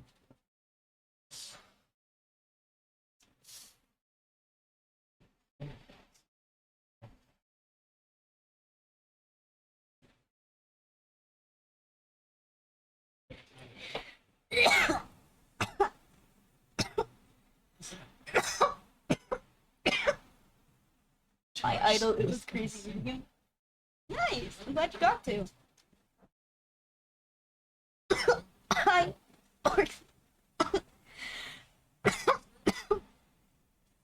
I'm okay. A little bit. It hits like a truck. Ow. For what? Why do you think I know what a truck tastes like? Maybe I may have busted my jaw on a truck. Okay. I kind of ran into one. It's like 6. Boo-boo kiss. They did run You into can't me. kiss I my ran lungs. into it. Yeah, the truck ran into me. I didn't run into it. No, I tripped and ate shit while getting out of a truck because the truck was like super high off the ground. It was like half my height off the ground. And when I went to let go of the handle to step down, I slipped and I busted my face on the truck. Huh? You said it's half your hand off the ground.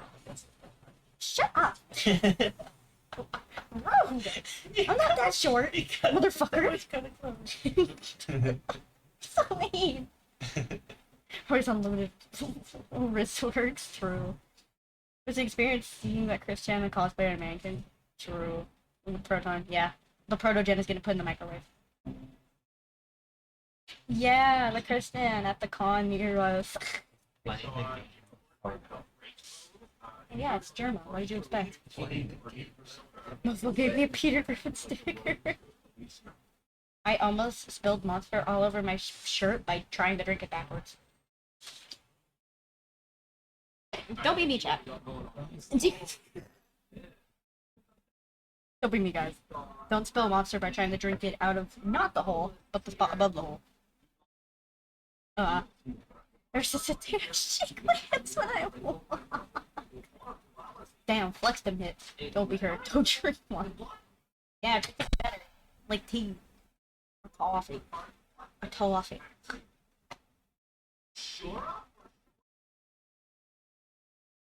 Yeah, like Arizona. Drink Arizona tea. Eternally, dude, the day that tea goes above 99 cents for base price, the world's going to explode. I haven't had Arizona enough. Drink this. That's a really hot drink. Dude, you go to drink it and it scalds you. Like, the state of Arizona is like liquid magma. You just like drink it and you're drowning in like lung burns. Bro, you guys ever inhale something hot on accident and then you're just like, I'd be a skeleton man, but it'd be worth it.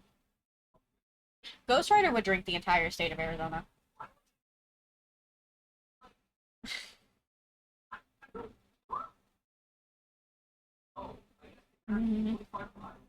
Okay. Let's see. Another more disturbing version states that this son was a spoiled brat whose parents catered to his every wish. One afternoon, he demands his father to hunt for a deer, his favorite meat. But when the father does not find deer and returns empty-handed, the son kills him and cuts out his heart and liver. He then has his mother cook them for dinner. She tastes like a hot tuna. She tastes like super spicy pepper oil. Disgusting. The mother, finding this meat is tough and starts to suspect something amiss, she discovers these organs are her own husband's innards and curses her son for eternity. Afterwards, his grandfather orders the youth to be tied to a post in the middle of the countryside and lashed him until his back was a straw.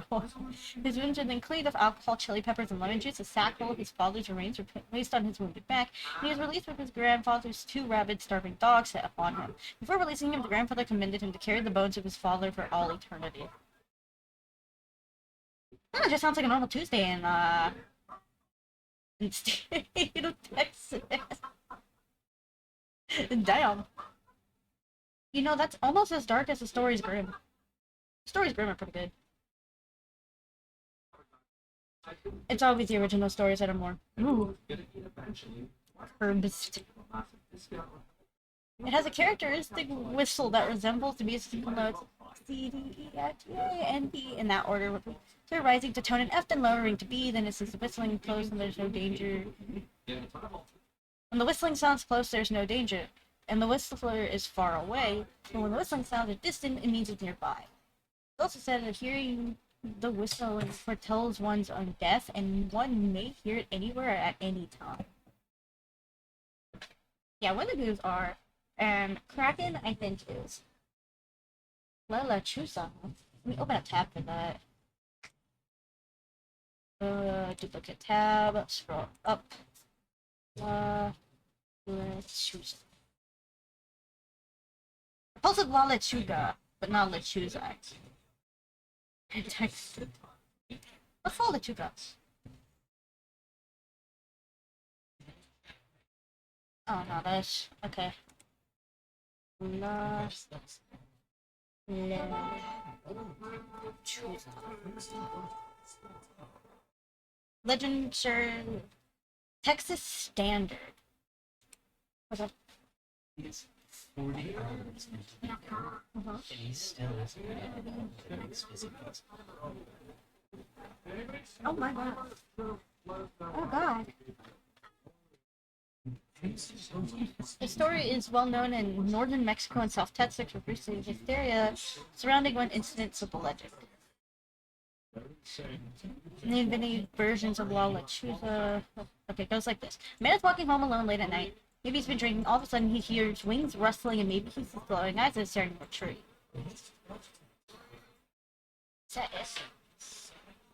La Lechuza lived on the far end of a small town, which people normally classify as somewhere in the desert area of northern Mexico. She lived alone, and that made townspeople suspicious of her. One season, a small child, a little boy, goes missing from the town, and no one is able to find him. This version of the story, the woman is accused of being a witch and responsible for the boy's disappearance. For revenge, she makes a deal with the devil to come back as a shape-shifting owl woman. Is that it? The shape-shifting owl woman?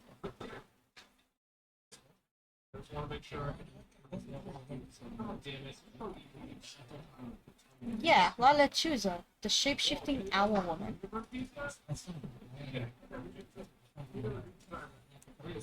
That's pretty good. That's like a smash man. You can't just smash the cryptid.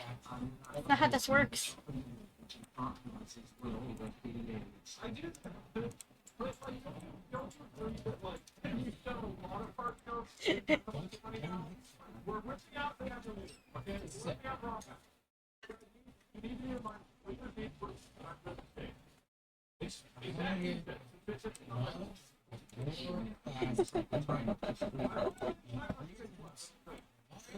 I'll give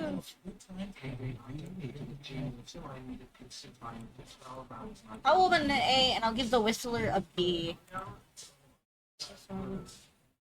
We did El Chupacabra. El Chupacabra I gave it A tier too. Let's see, XTABAY.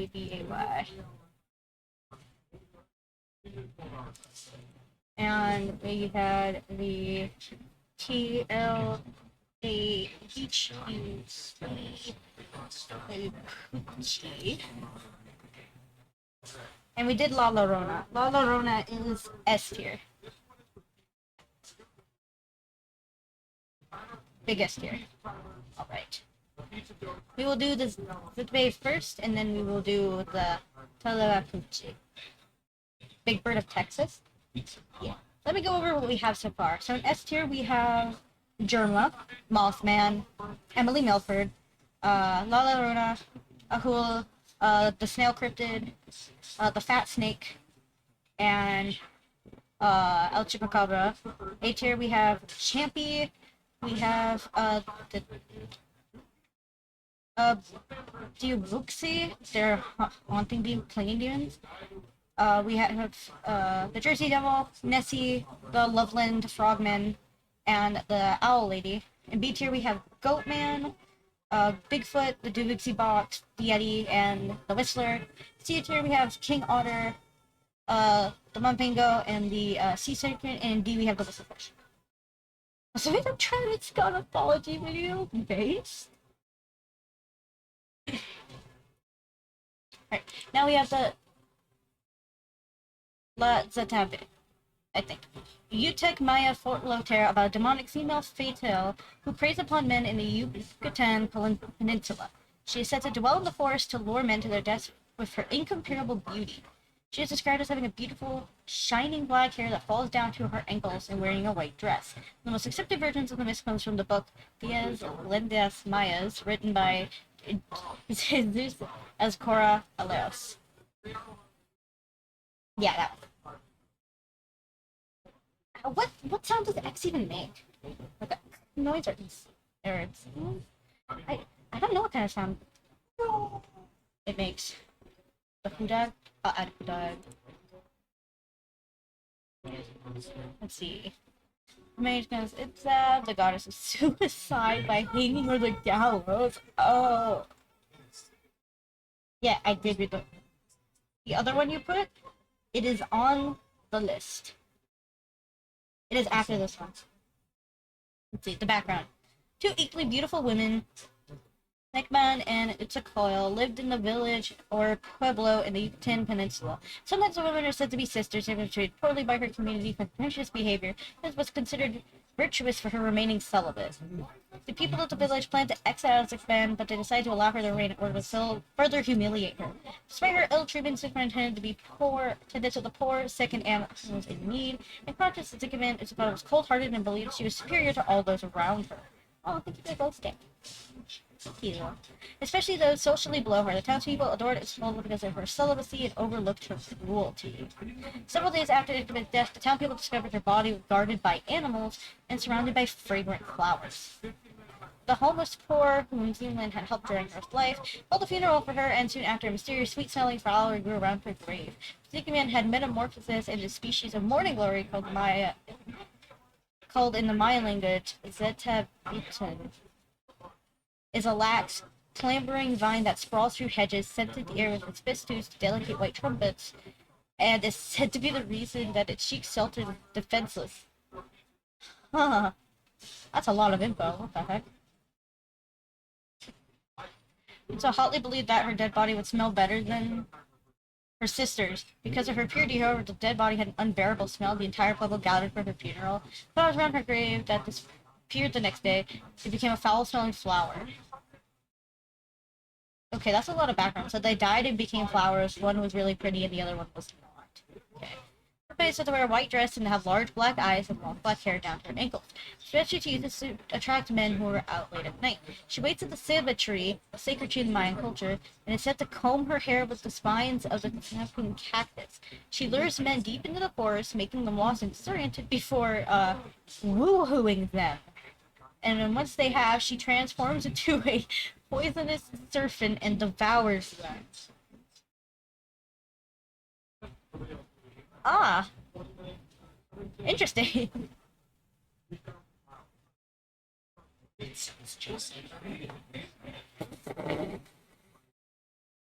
No! Hi Tara, welcome in. So, she's basically a succubus with extra steps. Okay. That's pretty cool.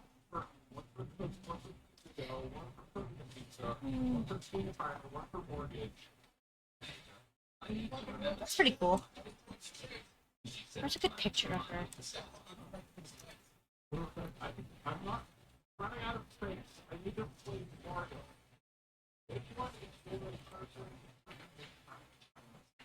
I guess we'll use this one. I mean, it was pretty cool, but it was a lot of dissipation. It's time for punch.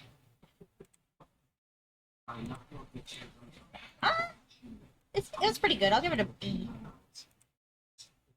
Alright. Do L Poopsie. I definitely have not been saying that right at all. Oh man. Belief in the bloodsucker is prominent in the Mexican state of Malacca, with deep roots amongst the indigenous Nahua culture of the region. It means to light up or illuminate in haze, left, southern, or youth. The result may mean glowing haze or illuminated youth.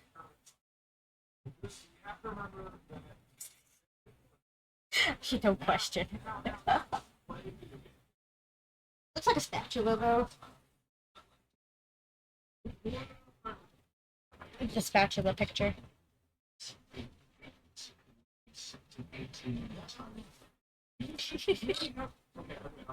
Alright. Alright.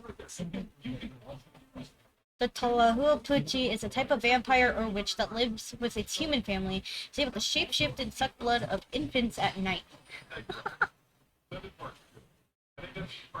It has a kind of glowing aura. When shapeshifted, Tlahuelpuchi are born with their curse and cannot avoid it. They first learn of what they are sometime around puberty.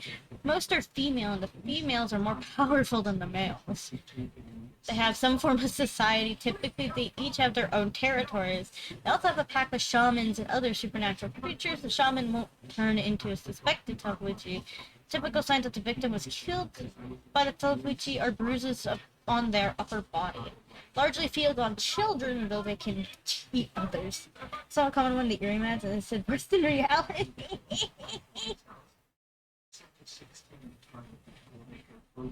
But it's not so you can fork me. What the fork is this? Oh wow. They can change form by detaching their body from their legs, which are left in the house. They can then go hunting, usually in the form of some bird like a turkey or vulture. Has to perform a ritual before she can enter the house of a victim, must fly over the house in the shape of a cross from north to south, east to west. So they're just like vampires. Interesting.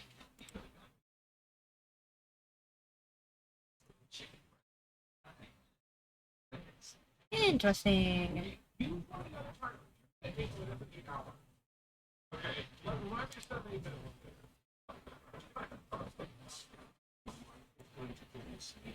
No, I'll also give that one a solid B tier.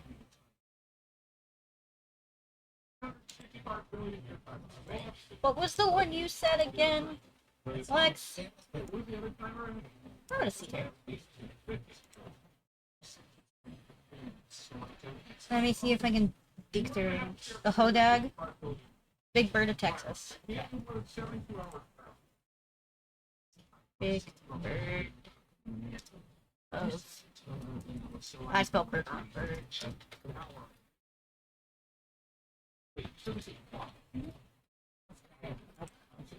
Hodag. Mythical creature of Atlantic. So nothing came up for the Big Bird of Texas, but one came up for Hodag. So Texas Big Bird. I'll just open a new tab. Texas Big Bird. I don't know about the legend of a big bird. There it is, Texas Big Bird. It's a flying creature seen over the Rio Grande Valley in January of 1976. This is like a mini history lesson. It was encountered at least twice, the two known witnesses being Alvario Guada of the Rio Grande, Texas, and Armando Gramalo of Rio Morseville, Texas. Okay. The creature was rarely described as being a big bird-like. Witness report is 5 feet tall with large wings often folded behind its back. It's said to possess large red eyes and a gorilla-like face. Amanda Grandma also reported a funny whistling sound before he was attacked.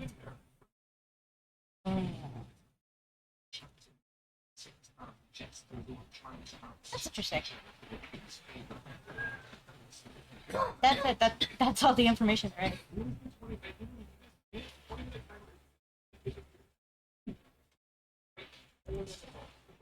Interesting. And then the Hoda. Waiting for the Hodag is a fearsome critter resembling a large bull-horned carnivore with a row of thick curved spine down its back. The Hodag is said to be born from the ashes of a cremated oxen, as the incarnation of an accumulation of the abuse the animals have suffered at the hands of their masters. The history of the Hodag is strongly tied to Rhineland or Wisconsin, where it was claimed to have been discovered. The Hodag has figured prominently in early Paul Bunyan stories.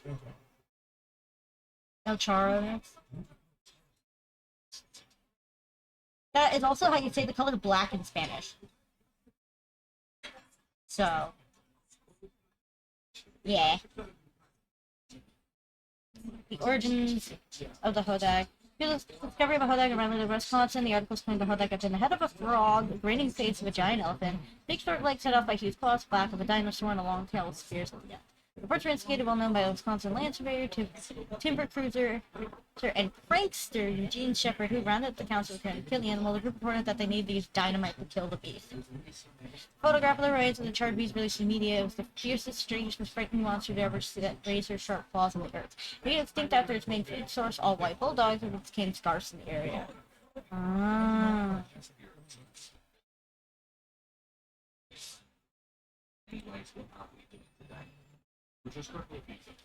That picture looks so fucking fake.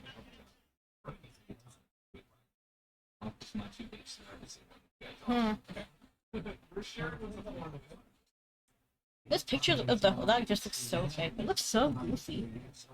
It really does look like a frog. Holy shit. Alright, we'll give the big bird of Texas a C. And we'll give the Hodag a B. Those are pretty good though. Alright. And then we had El Char.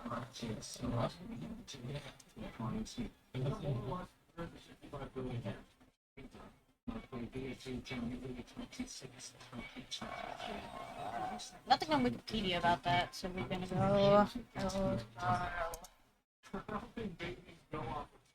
No.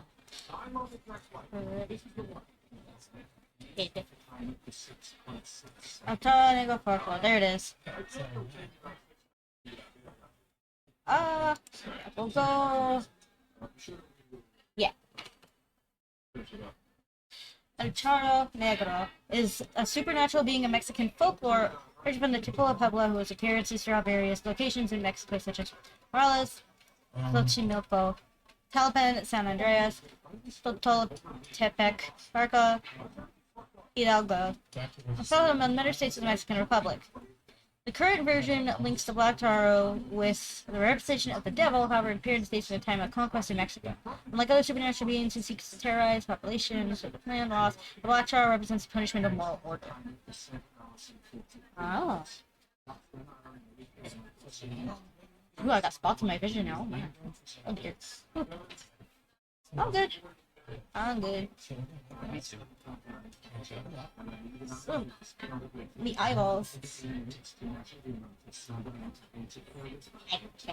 I'm good. I got, like, lines on my vision. Like, you know when you start something really bright for, like, a little bit, and then you got, like, spots in your vision of what was really bright? I'm having that, but, like, the lines on the screen, because of the only website I can find this stupid thing on. Yeah, I'm having that right now. And it's like long lines of like blurred text, so I'm like, ooh. Every time I close my eyes, it looks like window shutters. Ugh. It hurts. But I will do it. I'll turn my brightness down actually, maybe that'll help. My face will track as well, but it'll hurt less. Oh, that's so cute. The black Charo is on a black screen. If it's... Let's see. Origin of the legend in relation to the indigenous period of the conquest of Mexico. That's where it's from. Let's see. Nocturnal ghosts have the characteristics of being guardians of the indigenous territory. Looking visions is tied to the indigenous colonists, taking money and giving labor expectations. And seen as selling their soul. This was introduced in combination of bullfighting and the image as a black chara as a representation of the devil. In other words, the demon was reworked with new feasts generally, and the consequences appear when contract closing with him.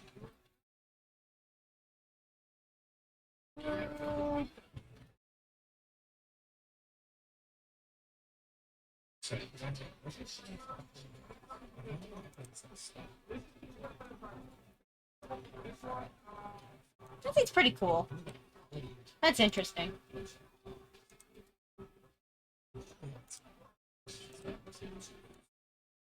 I'll give it a C. It seems like a C. Alcadejo and Kenyak. Okay, yeah, we'll do those.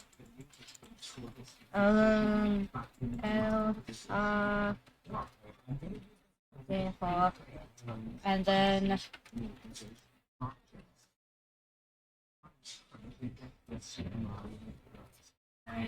yeah. Alright.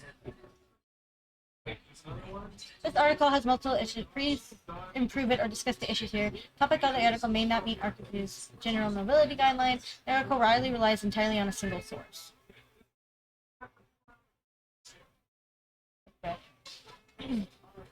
Batadejo is a supernatural spirit that appears a dog-shaped creature with blue eyes when it is calm and red eyes when it is attacking. It roams around isolated roads at night according to Central American folklore or indigenous origin. There's a good white Cadejo and an evil black Cadejo, both are spirits that appear at night to travelers. The white one protects them from harm and danger during their journey, while the black one, sometimes an incarnation of the devil, tries to kill them. They usually appear in the form of large, shaggy dog, potentially as big as a cow, with burning red ears and goat hooves. Although, in some areas they have more rough characteristics. According to the stories, many have tried to kill the black one, but have failed and perished. It is said that if one is killed, it will smell terrible for several days, and his body will disappear.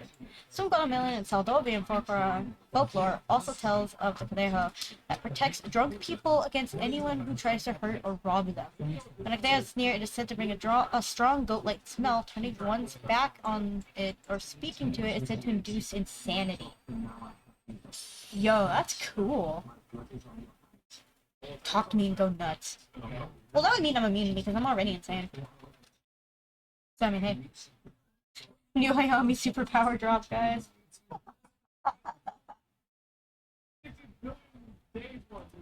It has perks to be crazy, okay? Let's see. Dog-like creature known as the Alcadejo is said to look like a dog, has deer-like hooves, and moves like a deer. The white are benevolent and eat bell-like flowers that only grow in volcanoes. The white one protects people, including drunks, vagabonds, and people with grudges, from all evil footsteps, even lost Singunaba, and bad choices, which are sometimes caused by the cruel black one. The black one is benevolent and lures people to make bad choices. The black one has glowing purple eyes and eats newborn babies. We're talking about El Cadejo. So the black ones are gross, and the white ones are good. Please be careful. It looks pretty cool, actually. I like that one.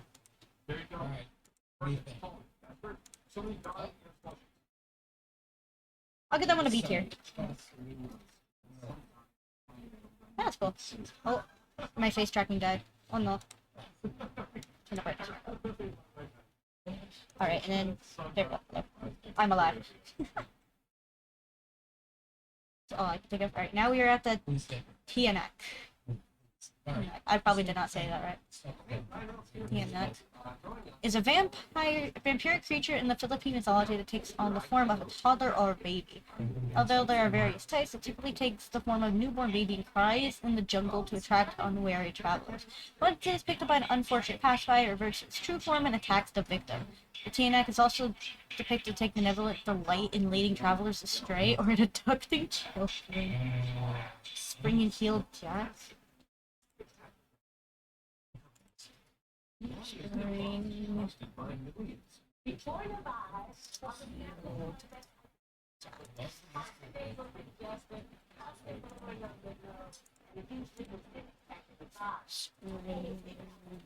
Heal Jack.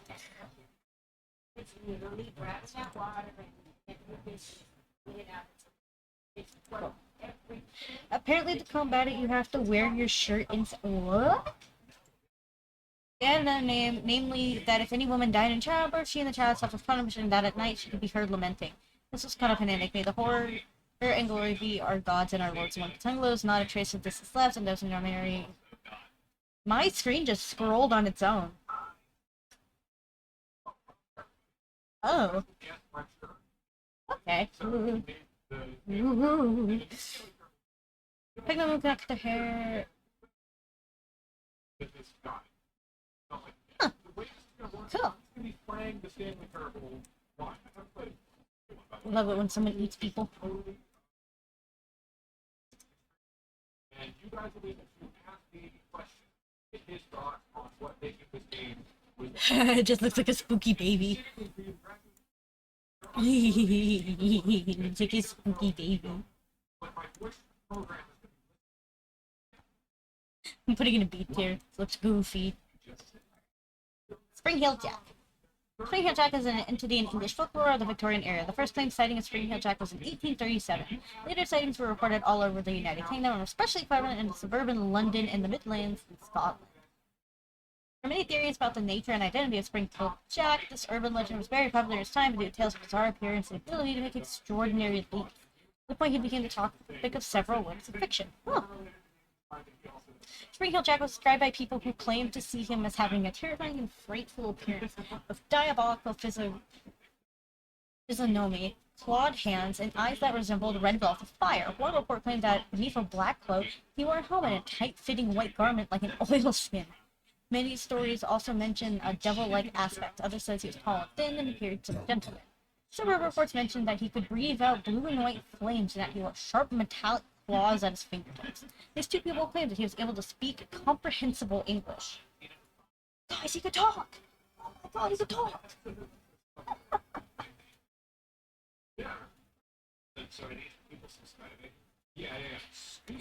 He's just a guy that can jump good. Yeah, literally. In London in 1837, and the last sightings were in 1904. Oh yeah, because he probably got too old and died. Jumpy man. I'm gonna give Mr. Springman a C, because that's just a jumpy boy. That's just one springy man. Oh, what was the... I did not yet. I'm honestly kind of scared to say its name because I think I've encountered one before. It's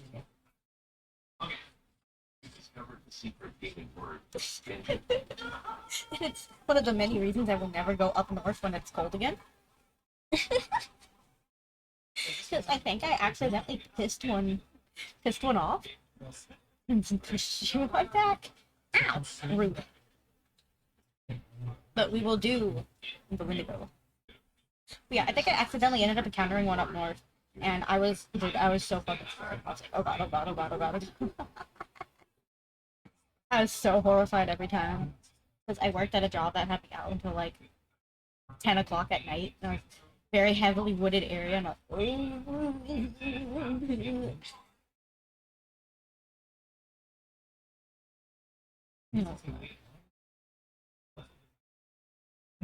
Alright.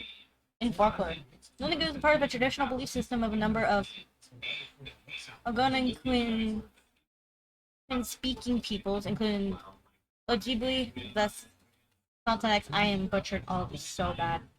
The Cree, Naskapi, and the Inuit. Although descriptions can vary somewhat, common to these cultures is that the Wendigo is a malevolent, cannibalistic, supernatural being. It is probably associated with winter, the north, coldness, famine, and starvation.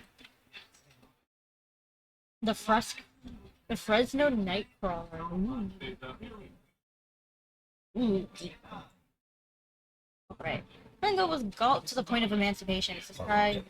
Its disseminated skin pulled tightly over its bones, with its bones pushing out against its skin. Its complexion is ash gray of death. its eyes pushed back deep into their sockets. The Wendigo looked like a gaunt skeleton recently looking from the grave. What lips it had were tattered and bloody, unclean and suffering from the suppression of the flesh. The Wendigo gave off a strange and eerie odor of decay and decomposition, of death and corruption. Notably, Eastern Cree West main swampy Cree, that's to be an inner lore. Wendigos are often described as giants that are many times larger than human beings. Characteristic asset from myths and the elegant cultures. Their Wendigo ain't another person, it would grow in a proportion to the meal it just eaten, so it could never be full. Therefore, Wendigos are portrayed as simultaneously gluttonous and extremely thin for starvation. Let's go Nightcrawler and Babadook. Okay. It's not going to see anybody greed in excess, never satisfied until killing a certain person. They are constantly searching for the victim. Wendigo need not lose human powers or cognition of speech, as some which may clearly communicate with the victim, never threaten or taunt them. Especially in a folk story collected in the 20th century by Lottie. I don't want to say her last name, I will butcher that. Grandpa Scale? I think it does. And the chip is a random impersonation in which one exhibits people use the ability to supply partial dismemberment and auto cannibalism. Wow. With this ability was like, hey, you know, I'll look around at it and let's figure out. Oh, I see. Basically, after a while, They're very cool. And they are horrifying, and one of the reasons they basically very, very much believe in the supernatural.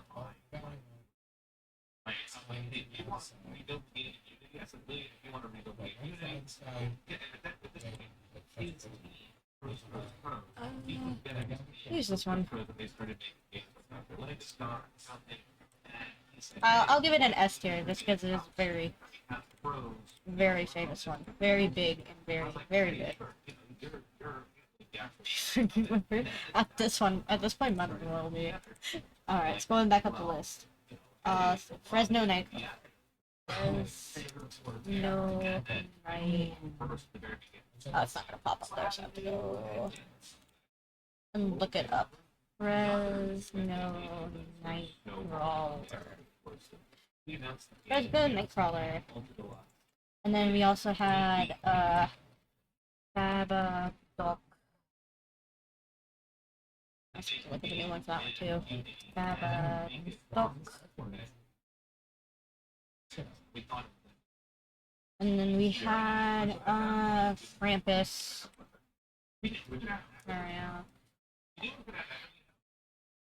Krampus, I do that once a month.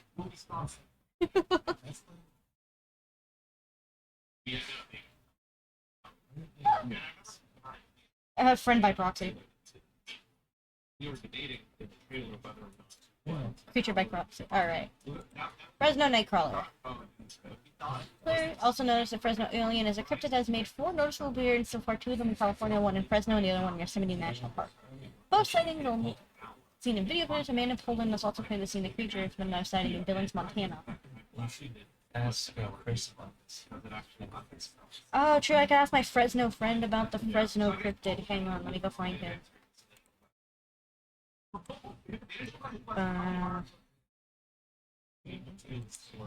I'm gonna do it in all caps. Do you know about the Fresno Nightcrawler?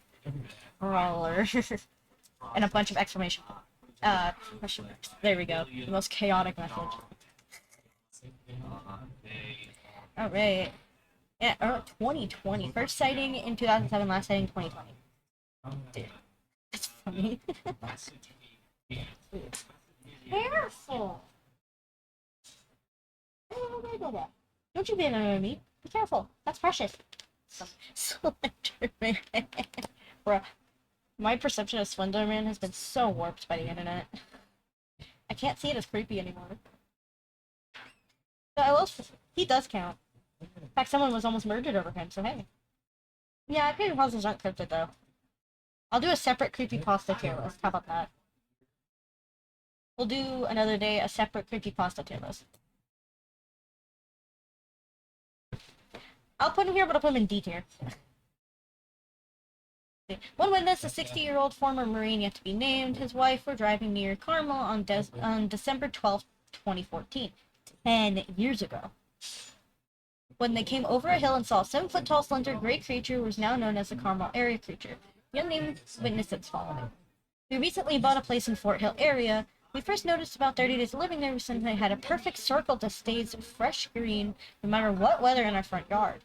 On Friday night, the 12th, we were driving home after turning on the Carmel Road, which leads to our road. We went around the curve and by the Carmel Church, then a small incline approximately 10 feet over the incline in front of our truck, and the alien ran across the road into the woods. Oh, really? That's spooky. Yeah, I know he's in more forested areas. And I know his main victims are children. The creatures also in the Yosemite where footage was again taken of what appears to be another security camera. This time there are two creatures, one being very small, about 5 feet, and the other feet. And then the feet of the creatures can clearly be seen. As well as what appears to be some sort of webbing connecting to the knees to the upper body of at least the larger one. Cryptid has also been videotaped in Poland, this time of what appears to be a handheld camera jogging. Judging by the shakiness of the footage, the creature cannot be seen for too long because it has similar traits to the larger one taped in Yosemite. The next sightings of the creature was in Billings, Montana, connected by Holmes Spray Lit System at 9:45 p.m. on the 25th of April, 2020. Yeah, Mothman is S tier, with his fantastic, fantastic cheeks.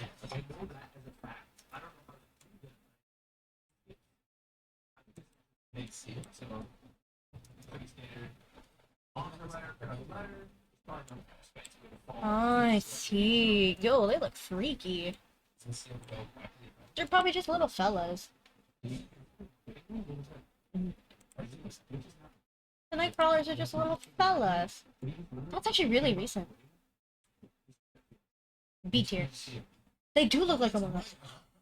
Maybe that's what my GIF is. I have a GIF on my Discord that's a similar creature to these. It looks really similar. And it just has Among Us on it. And I've always just thought it was like a goofy thing. But it looks like the night crawlers. Blob Monster of Kindred. Okay, we'll add that one. Blob Monster of Kindred. We'll do that one. But the Kinderhook blob. First we need to do the Babadook. Babadook. Cryptid.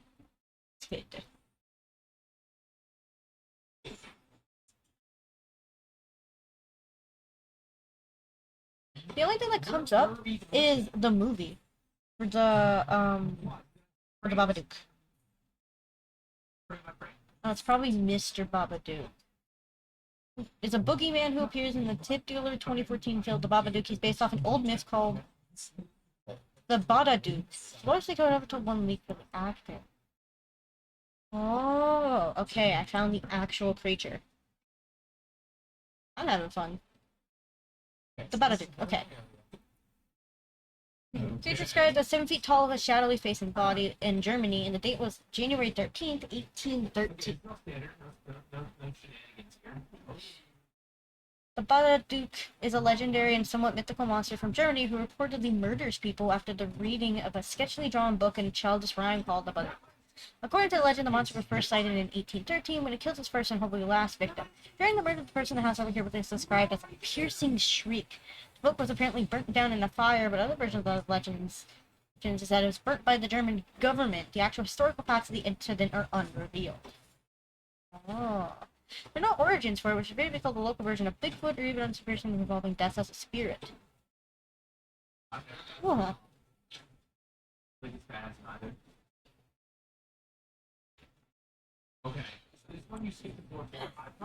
Huh. It seems like this is an actual real thing, which that doesn't surprise me at all. That wouldn't surprise me at all if it's actually real. That's a B tier, just simply because government cover-up is kind of cool. Alright, the Krampus. The Krampus is a horned anthropomorphic figure who, in Central and Eastern Alpine folklore tradition, is said to accompany St. Nicholas on his visible journey during the night of the 5th December, immediately before the feast of St. Nicholas on 6th of December. In this tradition, St. Nicholas rewards well-behaved children with small gifts, while Krampus punishes badly behaved ones with birch rods. The origin of the figure is unclear. Some folklorists and anthropologists have presumed that it may have pre-Christian origins. In tradition, parodies such as bands Krampus Law, Krampus Run, young men dressed as Krampus tend to scare the audience with their antics. Krampus is featured in holiday greeting cards.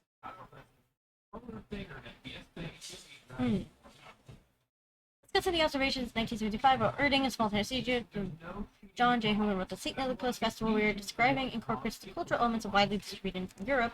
St. Nicholas himself became popular in Germany around the 11th century. The feast subjected to the patron children is only winter occasion when children and objects of special attention. Others being Martinmas, the Feast of the Holy Innocents, and New Year's Day.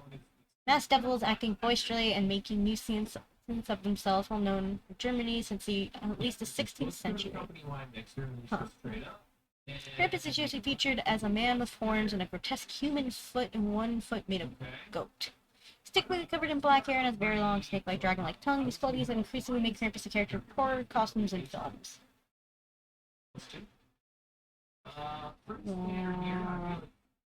Evil Santa Claus, basically.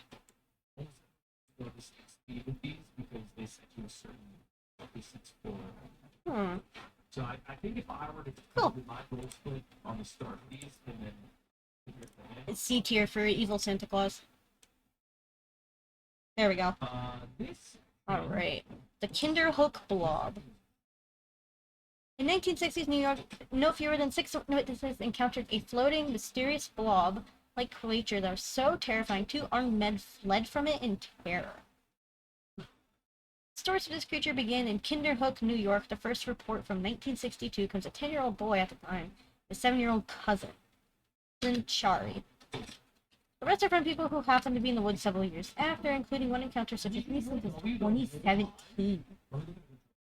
According to Hallenbeck, he and his cousins were walking in the woods when they saw the creature. When I was 10 in 1962, I was up in the woods behind our house with my cousin, who was then age 7.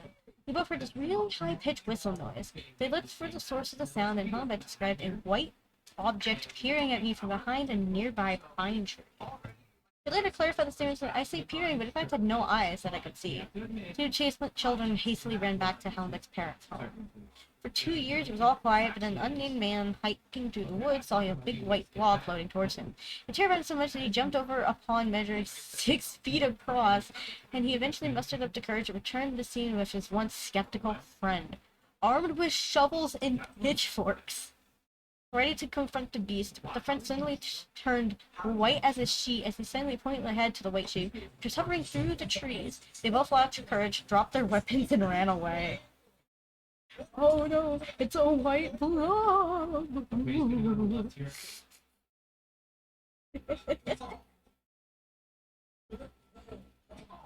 Oh, I never answered Nimble's question. I feel bad. Some say that the third encounter was in 1964, others in 1978. Regardless, this run-in with the beast was Barry Scott and Russell Lee, who were both 14 at the time. According to them, the first sighting was something that was unordinary, tramping outside the tent. How could it both float and tramp is also a mystery. Peeked outside the tent and saw an entity almost identical to the other reports. This time it looked more like a ghost than a typical blob. Both agreed it floated more than it walked, but Barry described it as bell-shaped and Russell as the Virgin Mary. Most recent encounter was in 2017 when town locals Owen Farley and Anthony Malowski witnessed the blob on a late-night walk. According to them, before the sighting, the temperature dropped. There was a loud, high-pitched screech. The figure, described as a white blob around 7 feet tall, appeared from the woods and floated towards them at a high speed, causing the two to run away. Oh.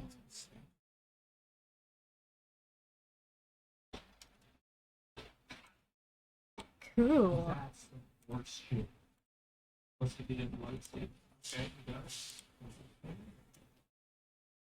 That's an A tier. I'll give it an A. And then Nimble wanted to John too, so I'll still do that.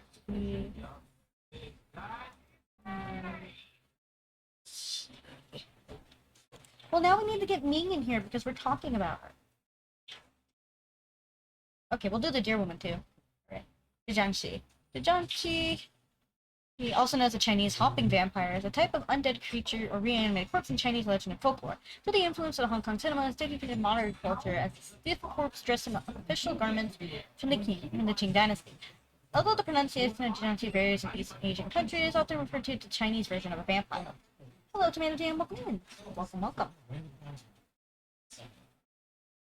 Oh, and my thing died because my phone went low battery. Call me. Good momentum. Dang! Is Ming even alive right now? The Night Stalker? Huh? My friend Fresno answered me.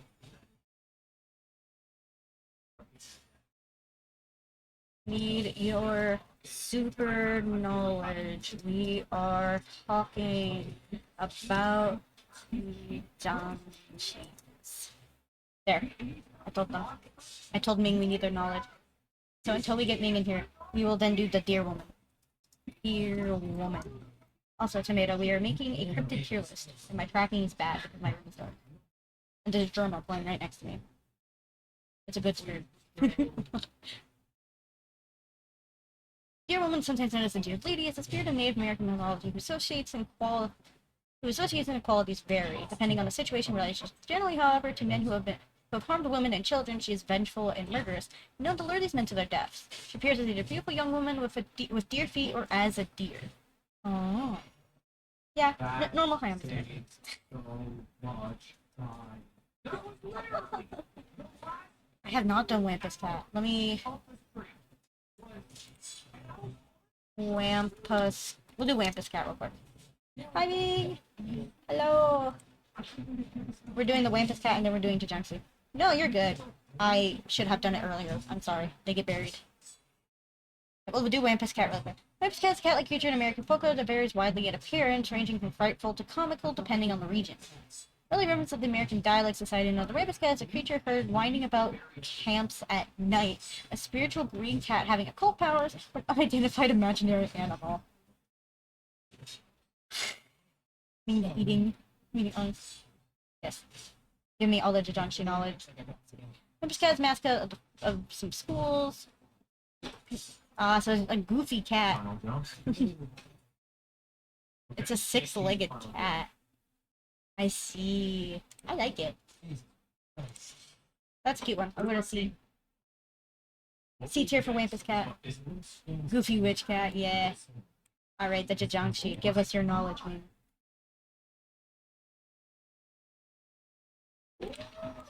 Give us your Jujutsu knowledge.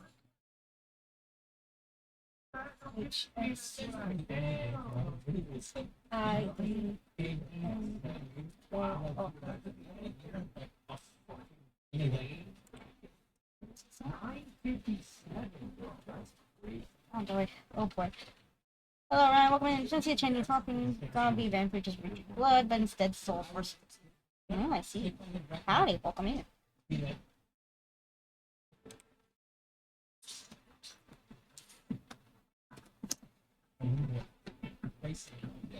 Oh, I see. They are a Jujutsu. I see. Yeah. They do.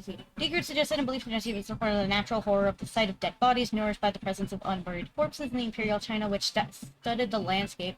The idea of a vital energy flowing through the universe as capable and man objects, including some of corpses, and by severe cultural taboos of concerning the postponement of burial. These spirits described as having preoccupied curious and superstitious minds and oh. Ooh, we are making a cryptid tier list, and there's Germa in the background. And other creators. Yeah. I like the Jujutsu, and I know they're Nimble's favorite.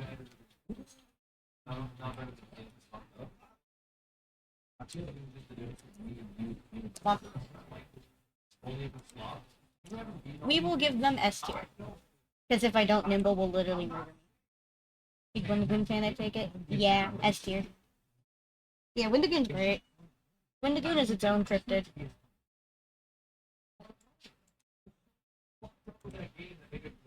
Nimble is its own cryptid. Alright. The Deer Woman. Deer Woman was one of the little people that they can be benevolent towards humans. The role of indigenous culture is to uphold traditional society by keeping humans alive by discouraging harmful actions that have the potential to destroy the community. The legend of Deer Woman in particular pushes them away from actions like profanity and infidelity. Little people also have otherworldly knowledge that they can pass on to humans, which they have transmitted through the generations. However, this power must be obtained, respected, and maintained in a traditional, healthy way.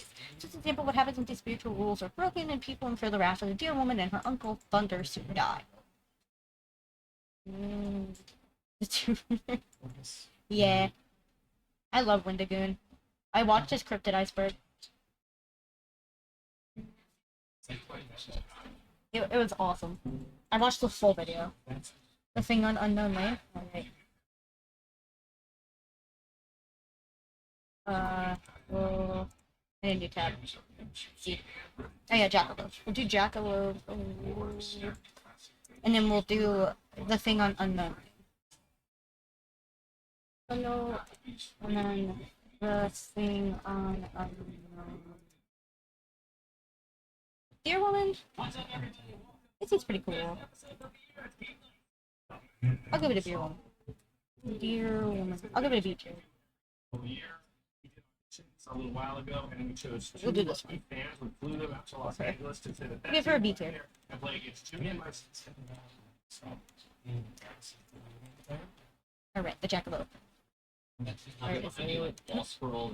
Jackalope is a mythical animal North American. It described as a jackalope with antelope horns. The word jackalope is from a jackrabbit and antelope with many jackalope taxidermy mouths, including the original made from deer. This goofy creature.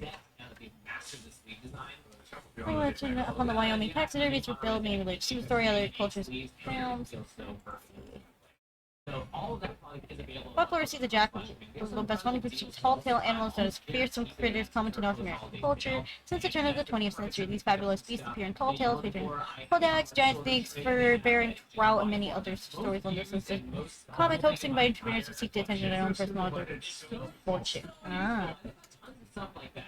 So if you're looking to up your collection and make it Animal hybrids that appear in many cultures. Well, at a 13th century Syrian word to rabbit with a singular horn like a unicorn. And of course, the final way to support all of our content is directly patreon.com/command. Goofy rabbit with deer horns. For our patron members, one thing is you get access to extra Goofy rabbit with deer horns. the general public, plus it's It's if you want to watch that stuff D before tier. everybody else, you don't want to have to skip the ads. Well, you can have access to that. it's not that you're skipping it. The thing on Unknown Lane.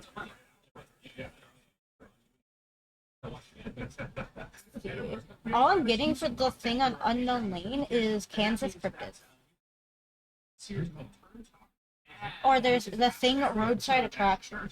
This one, I can't find anything on the thing of Unknown Lane. just happened, and they're like, "What were you thinking when you did this?" Or what were you Sad. Why did you do that? Do it this way. And they get to be like, "Why did you show my this instead of that?" Tenome. Okay. Tenome. Sometimes the player will say something. The hand is a Japanese yokai that appeared in Gazu Hell. It'll change the way. Yaki Yagu by Toriyama Seiki. Tomorrow, you get access to. It appears as that You get access to all all the the time. content we've ever done, which I think is With both eyes not on the face but on the palm of each hand, there's no external text of the Gazu Yakiyaga, so there's no details that we know from. Oh, this is the one you made an OC of. So we appreciate everybody that joins our community. Talk to us in our Discord. There's all kinds of stuff we just did. There's a Setsu titled Bakemono Nihone Also, ne make sure wo no one's into audition on for Nakareshi Hito no Koto. cool stuff at different tiers. How a person had their bones removed by a monster. Illustrated by the yokai had an eye on each hand, Let's get into the battle of and the monster is thought to have been based on Niken's Tenome. The story goes as follows. A man once went in the trials of guts, or tested courage at the graveyard of the Gawara, sorry. I'm trying to read. So the monster who appeared to be an old person around 80 years of age came after him, and the monster had eyeballs in each palm of the hand. The man fled to a nearby temple, and after he demonked there, let him conceal himself in a Nagamichi. The monster chased after him, whereupon there was a sound that of a dog sucking a bone, and after that it finally disappeared. It said that the monk opened up the Nagamichi, the man was found to have all bones in his body removed, his body reduced to just skin. That's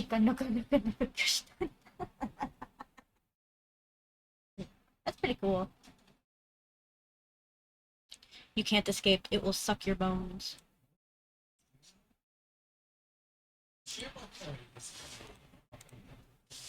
It's pretty goofy. You're good. Thanks for stopping by. That sounds also fine. We will give it an 8 tier, because that's kind of freaky. You got jump scared. All your bones go to the bone horse. Bro, you still haven't beat Kingdom Hearts, bro. I feel like you can play Kingdom Hearts forever. Nice stuff. Love it. 6 shits if you were playing Kingdom Hearts Well, I got that really at street. No, maybe I'm just saying at someone. It's been months. I swear you've been playing Kingdom Hearts for months. I am just a cat. I'm not a No, you cat. have been playing for only I don't have months. ears I like that. promise you.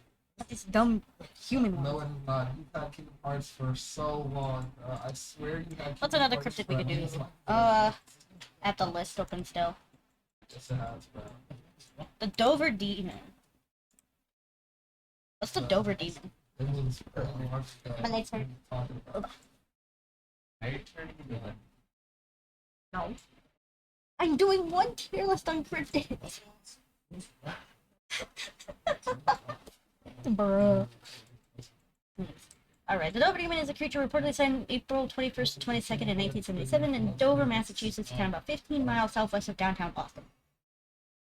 17-year-old William Bill Bartlett claimed that while driving on April 21st, 1977, he saw a creature about 4 feet tall with glowing orange eyes and no nose or mouth, and a watermelon-shaped head, on top of a broken stone wall on a farm street in Dover, Massachusetts. 15-year-old John Baxter reportedly seen a similar creature on Miller Hill Road the same evening. Another 15-year-old, Abby Bradham, claimed to have seen the creature on the following night in Springdale Avenue. I see a cherry. Yeah, Cherry would eat your bones. She's no bones. Here's sketches of the original creature Barlow wrote in a sketch. I, Bill Bart, swear on a stack of Bibles that I saw this creature. According to the local news report, the locations and sightings plotting on a map in a straight line over 2 miles. The sightings were not made public until the 1st of May. At that time, a local investigator of the unexplained phenomenon noted sightings of creatures in the Kelly Hopkins encounter of 1955. Even though none of the witnesses reported seeing a UFO, the sightings were also investigated by the Mutual UFO Network and associated groups.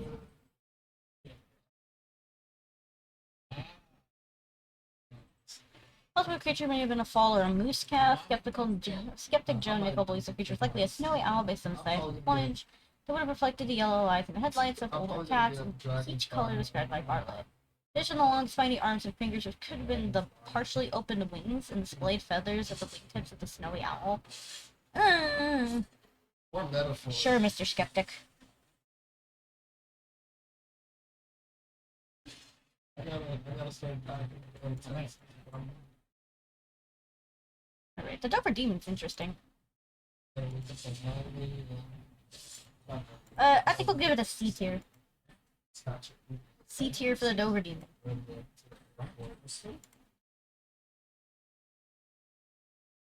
Let's see. What's another good one?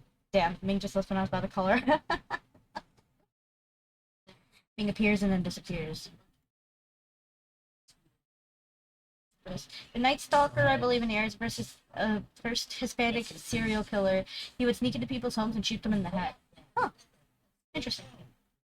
Also, I like how my friend wrote, instead of serial, like, serial murders, he wrote cereal, like a bowl of cereal. Coming started getting interested due to the fact that she's still He's like, whatever you want. Lucifer. What is Lucifer? It's playing meta. What did you know? Only reason why I know it's meta is because I got sent a German video. so well. Hey. I'm like, alright. Just that joke was a loss. Damn. Dragon Ball Masters. Yes. So we start playing. I'm like, yo, what are you? I don't know what you're doing. He's like, yeah, I prefer experienced players, and then he leaves. Bro, tell me that from the The jump. blue must- Waste like 10, 20 minutes from Oh, my time. am I back? Are we live? We could just We go like, good? nah, I would have just left. I hope we're like, good. Nah, I want to play with someone Cool. who's get more experience in the game. I would like, that's cool. Oh, the But statue. you wanna shit on me first? Well, the only thing that comes up is the statue, so, no. Actually kill yourself.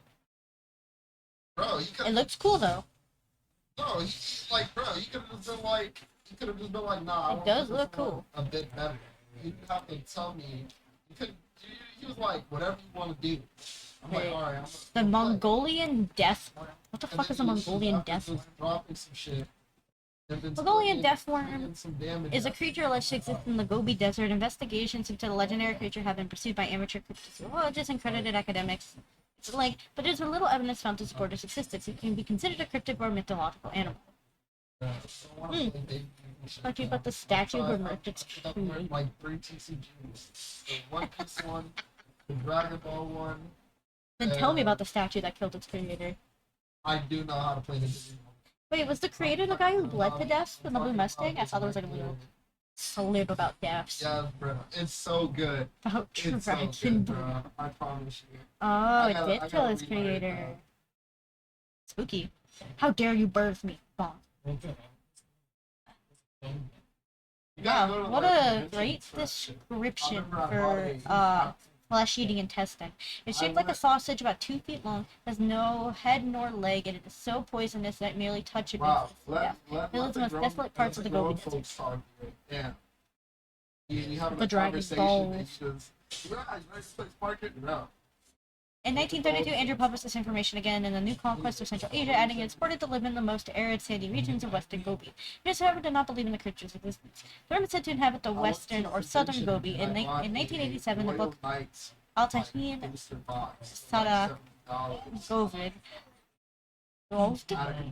Ivan Markel cites a Mongolian legend which describes a creature traveling underground, creating waves of sand on the surface that allow it to be detected. It said it can kill at a distance either by spraying a venom at its prey or immediately by electric discharge. Its primary lives in burrows underground, only rare to the surface. Some suggest that the creature emerges after rainfall and lives in the water. Yeah. There's a site that I use called Germa with a J. The street. It has a bunch of TCG. You can Our play. roommate's also talking to that. So. He's on the phone. There's like 0 official. Yeah. Huh. like, Mongolian death for a worm. bunch of TCGs. Looks interesting. There's not really anything like I can't having even it learn kind of the look like some One Piece one. intestines. I'm gonna give it a D tier. D tier for the death worm. Bro. They're- Oh, and they're making a Gundam TCG. I might learn that too.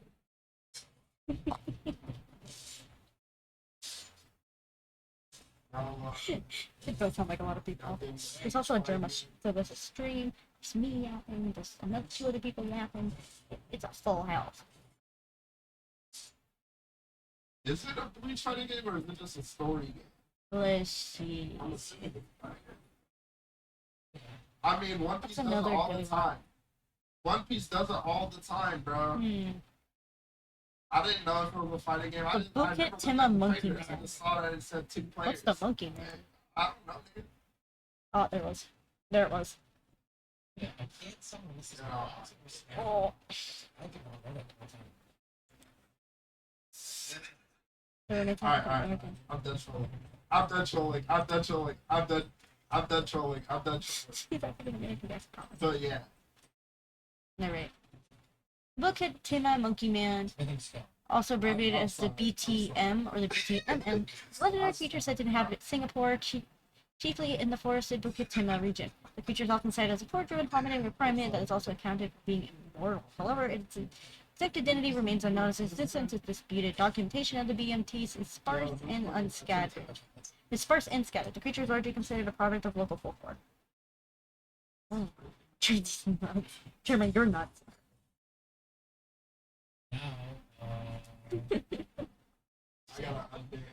These sightings. It's said to be hominid-like, grayish in color, and about 5 feet 9 inches in height with bipedal gait. All sightings have been central about the Bukit Timah region. Sightings of the BMT are rare, almost entirely contained within the Bukit Timah region. In its vicinity, the first report of the creature came in 1805 when a Malay elder claimed to have seen an upright walking, monkey-faced creature in the Bukit Timah area. Japanese soldiers also reported sightings of the creature during World War II. I'm not going to That's what I'm saying, bro. Kill yourself, bro. Minecraft. It's already updated. It's already Vampire-like updated. creature from Go ahead Philippine and play. folklore. Yeah, let me finish the monkey man.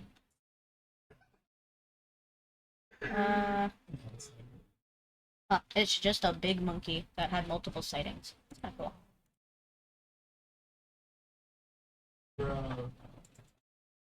Yeah, when we playing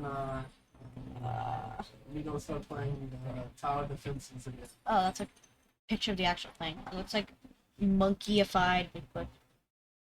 Don't. He's gonna tell you to wait, nigga. You're gonna be like change the order.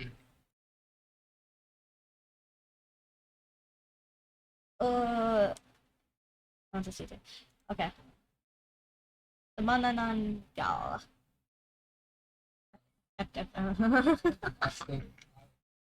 Alright. It is a mythical creature in the Philippines that's able to separate itself from toast. Oh, it's this one! I like this one.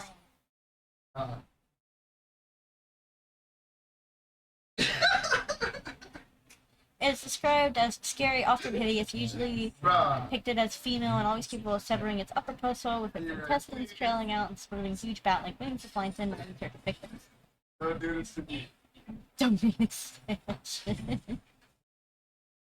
Again, stable preying on sleeping pregnant women using the elongated prospects like tongue to suck out the fetuses or the blood of someone who is sleeping. It also hunts newlywed couples and loves sometimes newborn children. Due to being left at the altar, Grim Sevier, one of its main targets. Several lower torsos left standing and is the more vulnerable of the two halves. Sprinkling salt, smearing crushed garlic, lighting in a fire, or smearing ash on top of the standing torso is fatal to the creature. The upper torso would not be able to enjoy itself and it would perish by sunrise. Some of my more favorite cryptids. That was an S tier. Yeah, don't ever do that shit. Yeah. S tier. I don't know how to do this shit. I'm not gonna lie. Oh, big. See more. Why does he get so buffer? Like, what the hell?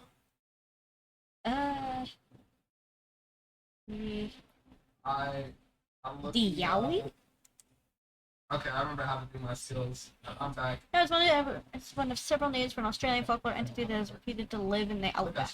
The creature had its roots in Aboriginal oral history in parts of Queensland. They're known as Quicken. They have a lot of names. Yowie creatures are uncommon to royal exoregins. Okay. Yowie is usually described as a bipedal, hairy, and ape-like mythical creature standing upright at 6 feet 11 inches.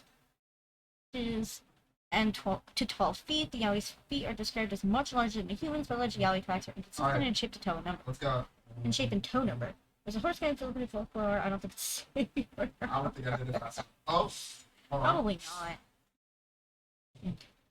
Everybody wow, you see more varied than the roads of Bigfoot. The Yowie's nose is described as wide and fat. Behaviorally, some of the Yowie are timid and shy, others of the Yowie are sometimes violent or aggressive. This is a pretty big, Also used to describe unidentified Australian hominids. It's unclear. The term was used in 1885 among the foreign people and documented in Red William Ripley's. I can't read that. Yowie is a spirit that roams over the earth at night. Some modern writers suggest this from Yahoo. Robert Holden's civil account. What point? I just did it to the first ball. Like horse. I should have moving hella slow. By turning your shirt inside out, funny. I gotta learn combat, bro. 19th century, indigenous aid, present day, top and young investigated, and the dog the result of attack by an aloft, and the dogs notably died. The dingoes were responsible. It's just a really big monkey man. Big Australian monkey man. Alright, give me its name. Give me the Filipino horse name. That's a D-tier. D-tier monkey. Give me the name. Yes.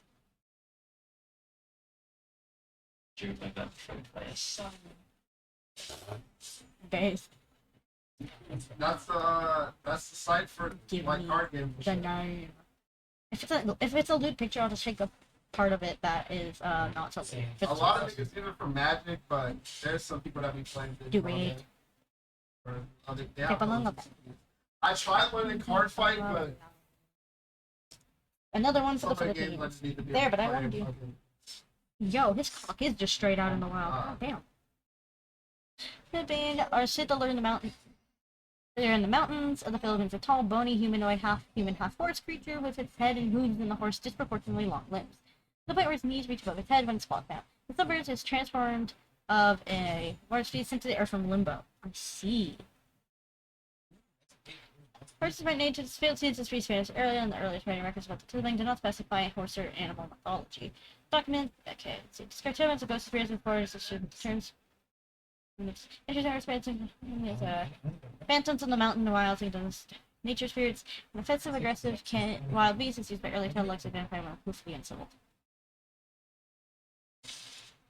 Or slave pits. Let's see. The great fear the rivers of tomb and the ghost or goblin or devil, also known as a cowardice in these Indian citizens. It's been wont to appear them in the mountains from the guise of an old man, telling them that no, now it's a horse, now it's a monster. Consequently, the Indians and the terror make various pacts with men and trade their rosaries for various items of superstitious value, such as hairs, grass, stones, and other things, trying to maintain all their instruments to free themselves from all the dangers. Thus, they do live in a delusion until God wills they evangelical ministers undeceive them, which costs this no effort because of the very fear of a serial. Oh, you get a story, huh?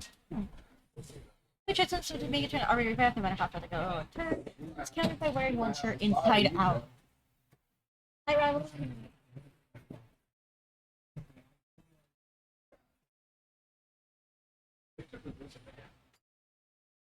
Oh, I'll have to look. Oh, Brian's gone. That doesn't seem that in SOW. He's just a big horse. He's just a man horse of abs. It's C tier because it's funny that you interact him with that shirt. Okay, I'll keep scrolling. Let's see. Superstition. Okay. From the entertainment or ghost fairies to foot, something covers a small gift to one favorite individual. Superstition popular with time goes for kidnappers or benevolent guardians of elemental kingdoms. They're usually found standing at the foot of large trees looking around for anyone who dares bestow lunacy on their kingdom's territory. Trying to find the human interactions and trail astray and maintain and feel to fit the tree guardians with the those who still these trees. Saber trees recall no Philippines are often scared. Large fiscus trees, sibling mainly so dark, sparsely populated. Boiler typical area with legends of veracity, identifying their abode as being beneath bridges and bamboo plums or banana groves, buffalo, kalampang, or vela in trees. Sibling was first to be subdued.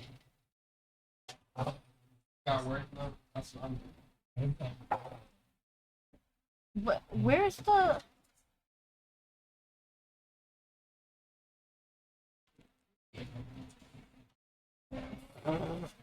Bro, I don't know. I'm just staying in here.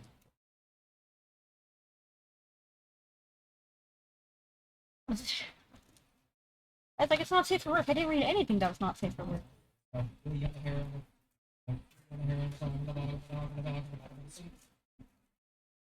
What's in C also? What is Ooh, we got another one that I found that's also horse related. The Singu Naba is a supernatural character from Central America. Folklore that can be heard in Mexico. A shape-shifting spirit that typically takes the form of an attractive woman. Men seen from behind, she lures men away into danger before revealing her face at a horse or alternatively a skull. The Singu Naba variants may have also been brought to Latin Americans in Spain during the colonists period used by the colonists in means to exercise and control over their domestic population. When a girl, she's a beautiful woman who's either naked or dressed in flimsy white or black clothing. She appears to be bathing in public water tank, river, or other water source. Although she may be found washing clothing, she likes to lure lone men out late at dark with the night spot letting see her face first. She tempts such men away from their planned routes to lose them in deep canyons and dark forests. Okay, I'm looking.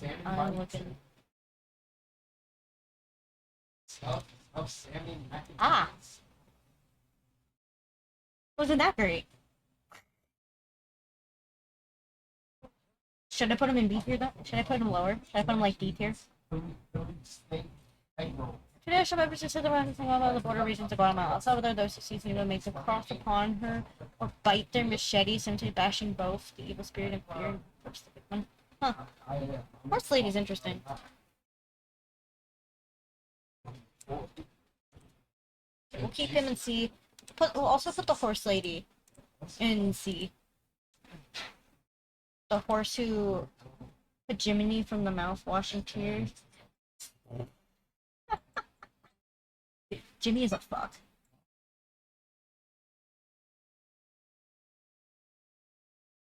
Did you go eat at the cafe? Oh, right. Oh, there. I'm dumb. I'm stupid. I'm stupid. No. Let's see.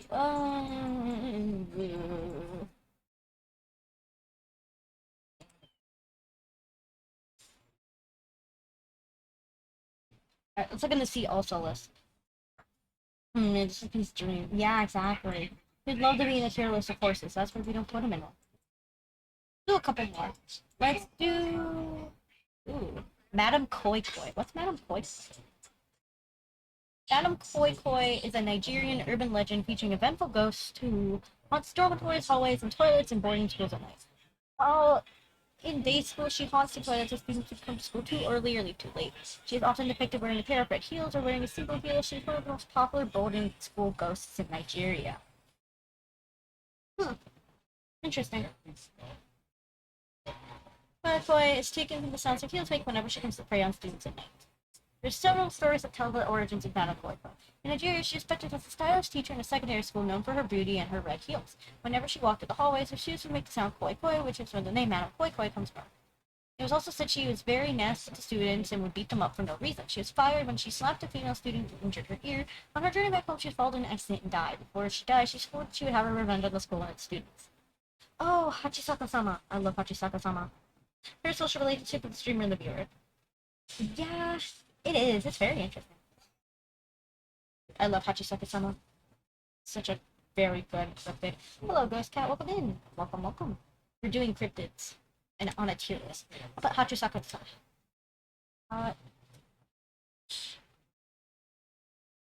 That's it. I'm actually gonna have to look up 7-foot woman Japan. 7-foot Japan. Oh, the slipknot woman is good too. Yeah, Hachisaka-sama. There it is. Just trying to remember how to spell it.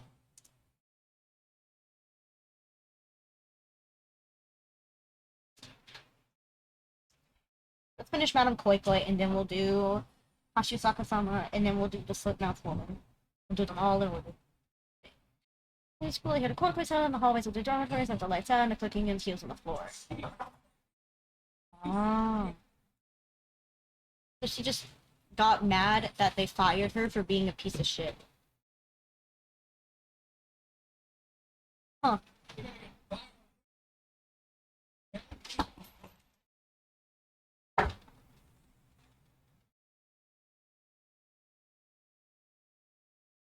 This is the only picture I can find, so I'll put her here. She's a lady who's angry for being dead. So she'll be D tier. Alright, and then yeah. Fuchisake Onna. She is valid. Also, congratulations for the 600. That's a lot of comments. Alright. Hachisaka-sama. 8-foot tall terror of Japanese urban legend. Okay.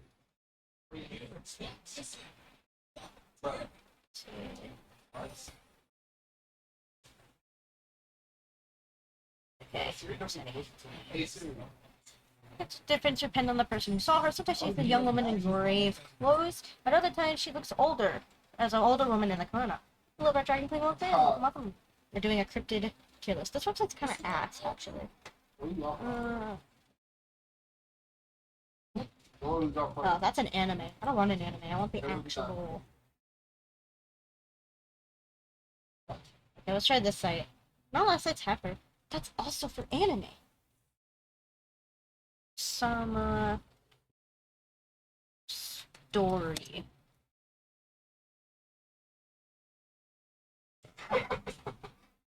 Okay. That's a type of Japanese spirit that takes the form of an impossibly tall female specter, often said to have a deeper masculine or attractive feminine voice, which represents the interjection of paw, repeatedly, and a habit of preying on children, usually ones who were 9 to 11 years old. Hello, Uncle Donnie, welcome in, welcome on. What is that not for?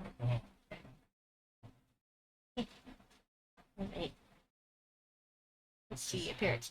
She often appears as an 8-foot-tall woman with black hair. She wears a white hat and a white dress, sometimes with shoes such as sandals or white or black high heels. Sometimes she goes around barefoot. Most people depict her as a beautiful and attractive woman, most likely due to her manipulative nature and charisma. Some depictions usually describe her face as a beautiful woman, although some have her face extremely soulless eyes with a twisted smile. She catches her victims by stalking the child for a few days or months. After that, she takes the child away from his family. It's unknown if how she takes them away, but it's assumed, like most spirits, she can teleport near the child and take them away. Can vary from a withered hag and attractive woman. So yeah, 8 foot late. She just the whole time, not just with the beams. she steals children.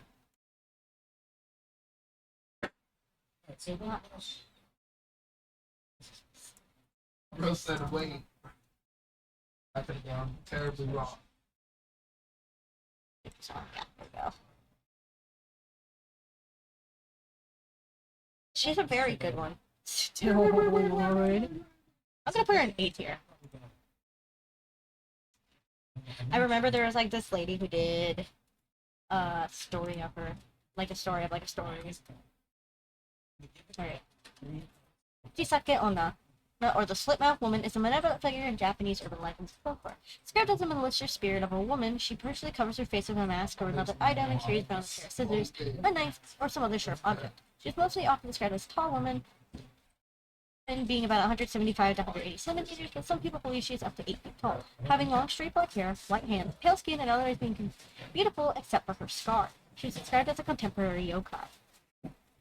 According to popular legend, she asks potential victims if she thinks it's beautiful. They respond with no, she'll either kill them with her long medical scissors on the spot or wait until nightfall and murder them in their sleep. If they say yes, she will be left with the corners of her mouth or slit for years. Todomeki be dodo, Todomeki. There it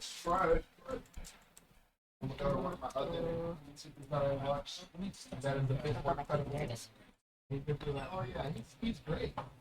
What's his appearance? Broken. She will repeat her question as her slow. She will kill them with her weapon. If they say yes, she'll hesitantly she will cut out the corners of their mouth in such a way that repeats her own disfigurement. Methods can be used to describe her killing, by questioning her appearance as average. And I can fix her.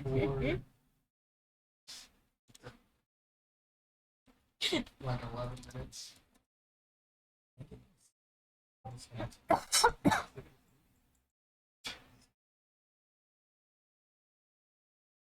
You gotta restart the lobby. The only things that come are from the movie, so I guess we'll use this screenshot of the Korean movie for her picture.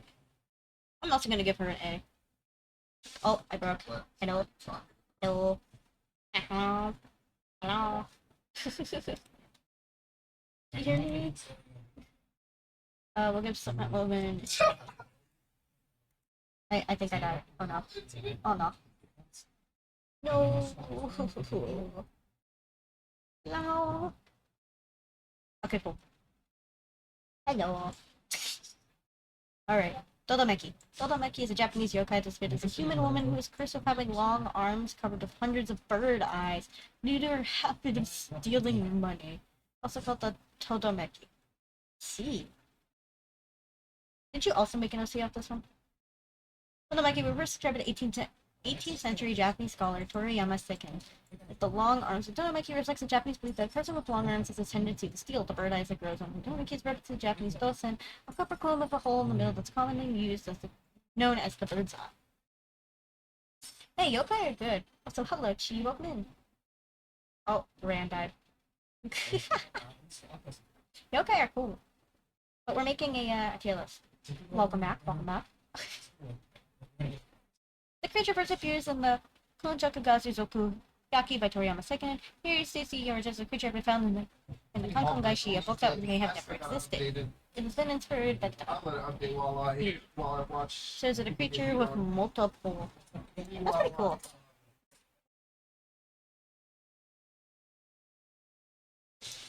That's a pretty good one.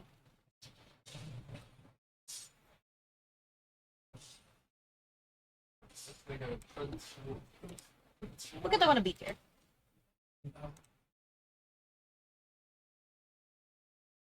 Alright. You okay? I've made him see, what you check you on, huh?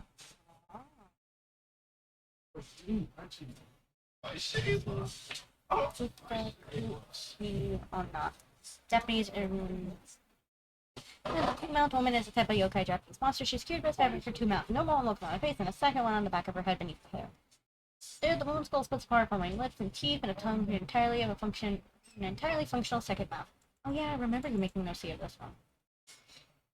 Let's see. The origins of the Sudakuchi own this second mouth is often linked to how little a woman can eat.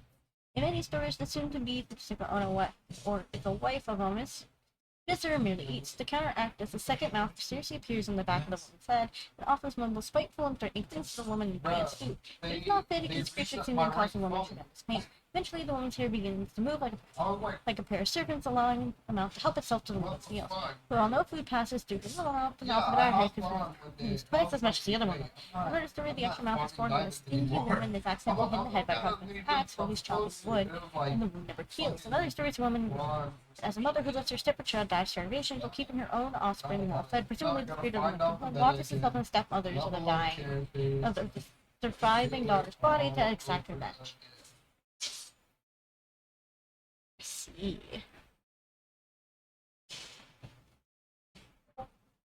Feed me.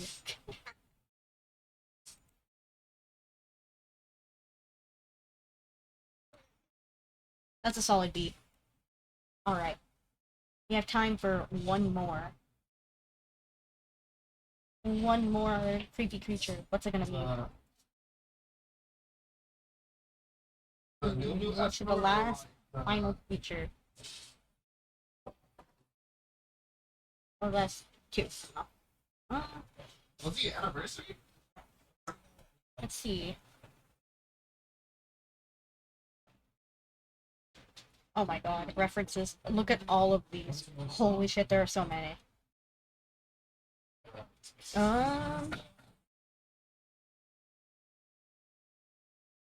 Theobake, what? That's just a classic real fast. You know what, let's do a flying cryptid. Yo, wait, there's a cryptid called the Rod. Also, oh, she's going. Hello, go back. Like, wait, there's another person. Alright, we'll do... What is this? Buzz, or elongated visual effects of photograph. Oh, that's just... that's not really a cryptid. That's like a thing that happens.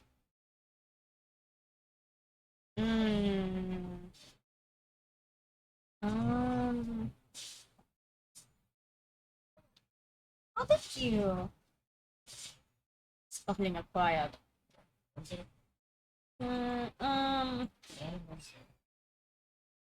Okay, that's the main reason why I take long as breaks. I spend all these diamonds, all these gems, and then Just anyone you can think of. nothing. I get nothing. I get nothing. You're not helping. Hold on. Oh.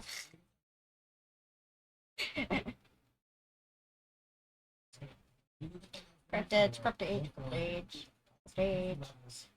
It's a giant skeleton and the cat that got ran over. Don't even get me started if it's Cat that got ran if it's like over. that PvP, bro. They're already there. Dude.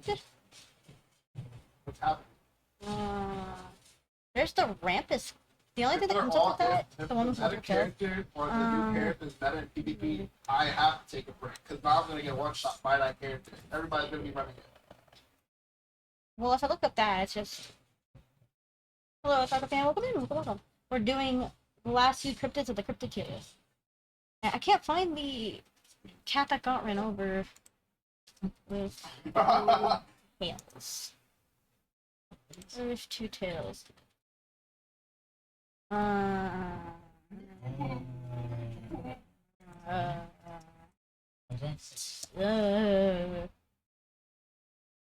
Yeah, no, nothing comes up for that. That sucks.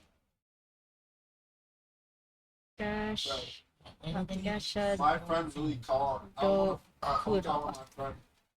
And he was like, Joaquin, why do they call trunks to drink? I'm like, bro. Tagasha Tokoro, literally rattling skeleton, are mythical creatures in modern Japanese mythology.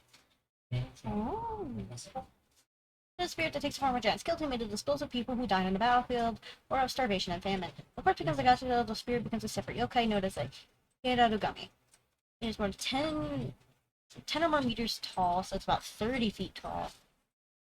Only the eyes protrude, and some sources describe them as yellow or green. They wander around at about 2 a.m. and attacks and eats humans when it sees them. When it appears, it's said to make a clattering sound with its teeth, gachi gachi, even though. However, they are also known to be stealthy when approaching humans if they wish to eat. Ah. Big skeleton.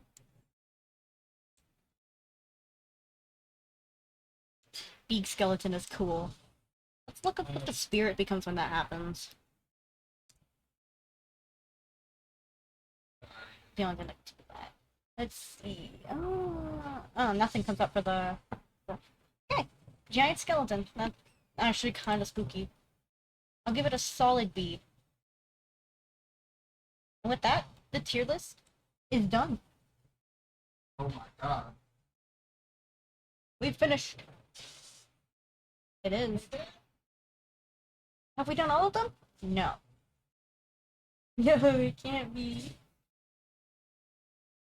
I guess we can maybe do one more.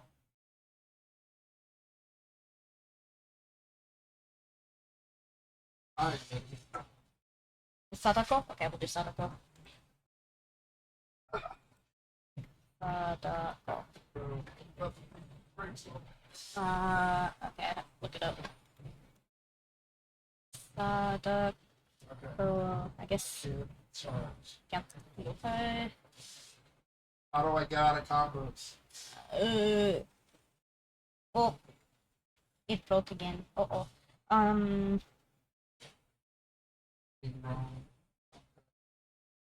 So,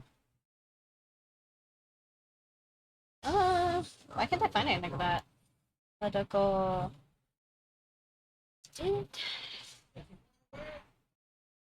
Okay, I think I found it. Oh my god. The Russian He beat medieval the epic shit Lenin, out he of was an me. adventurer, merchant, and Gusim.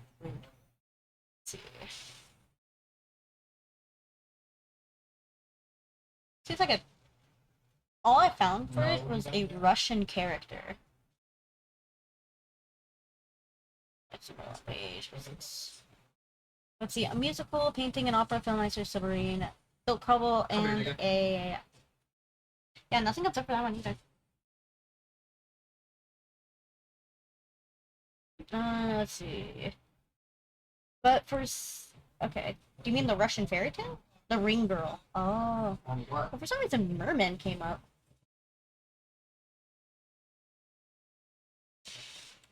Merman are B tier. How do I? 7. Girl.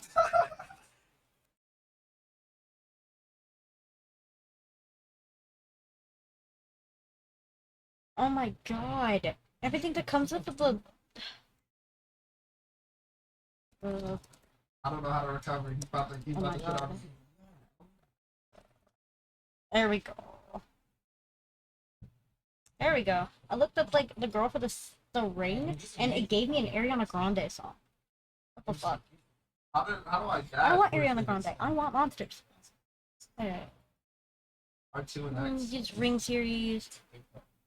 A young sidekick who was murdered and thrown into a well. To go, she's dressed a simple white dress with long hair, hiding her face, and uses her most distinctive power to create and curse videotape where one haunted and die 1 week later unless the tape is copied and saved for another person. Must then receive the same process. Alright, bye-bye. Thanks for coming. Setup is not that spooky. Bro, I defaulted to whatever I can say, bro.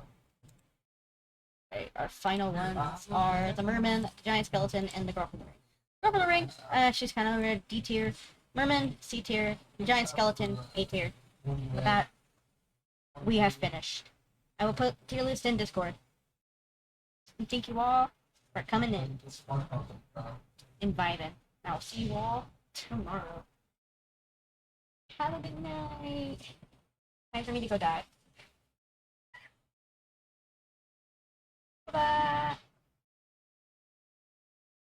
Bum, bum, bum, bum. 3 minutes, 10 seconds. Bye.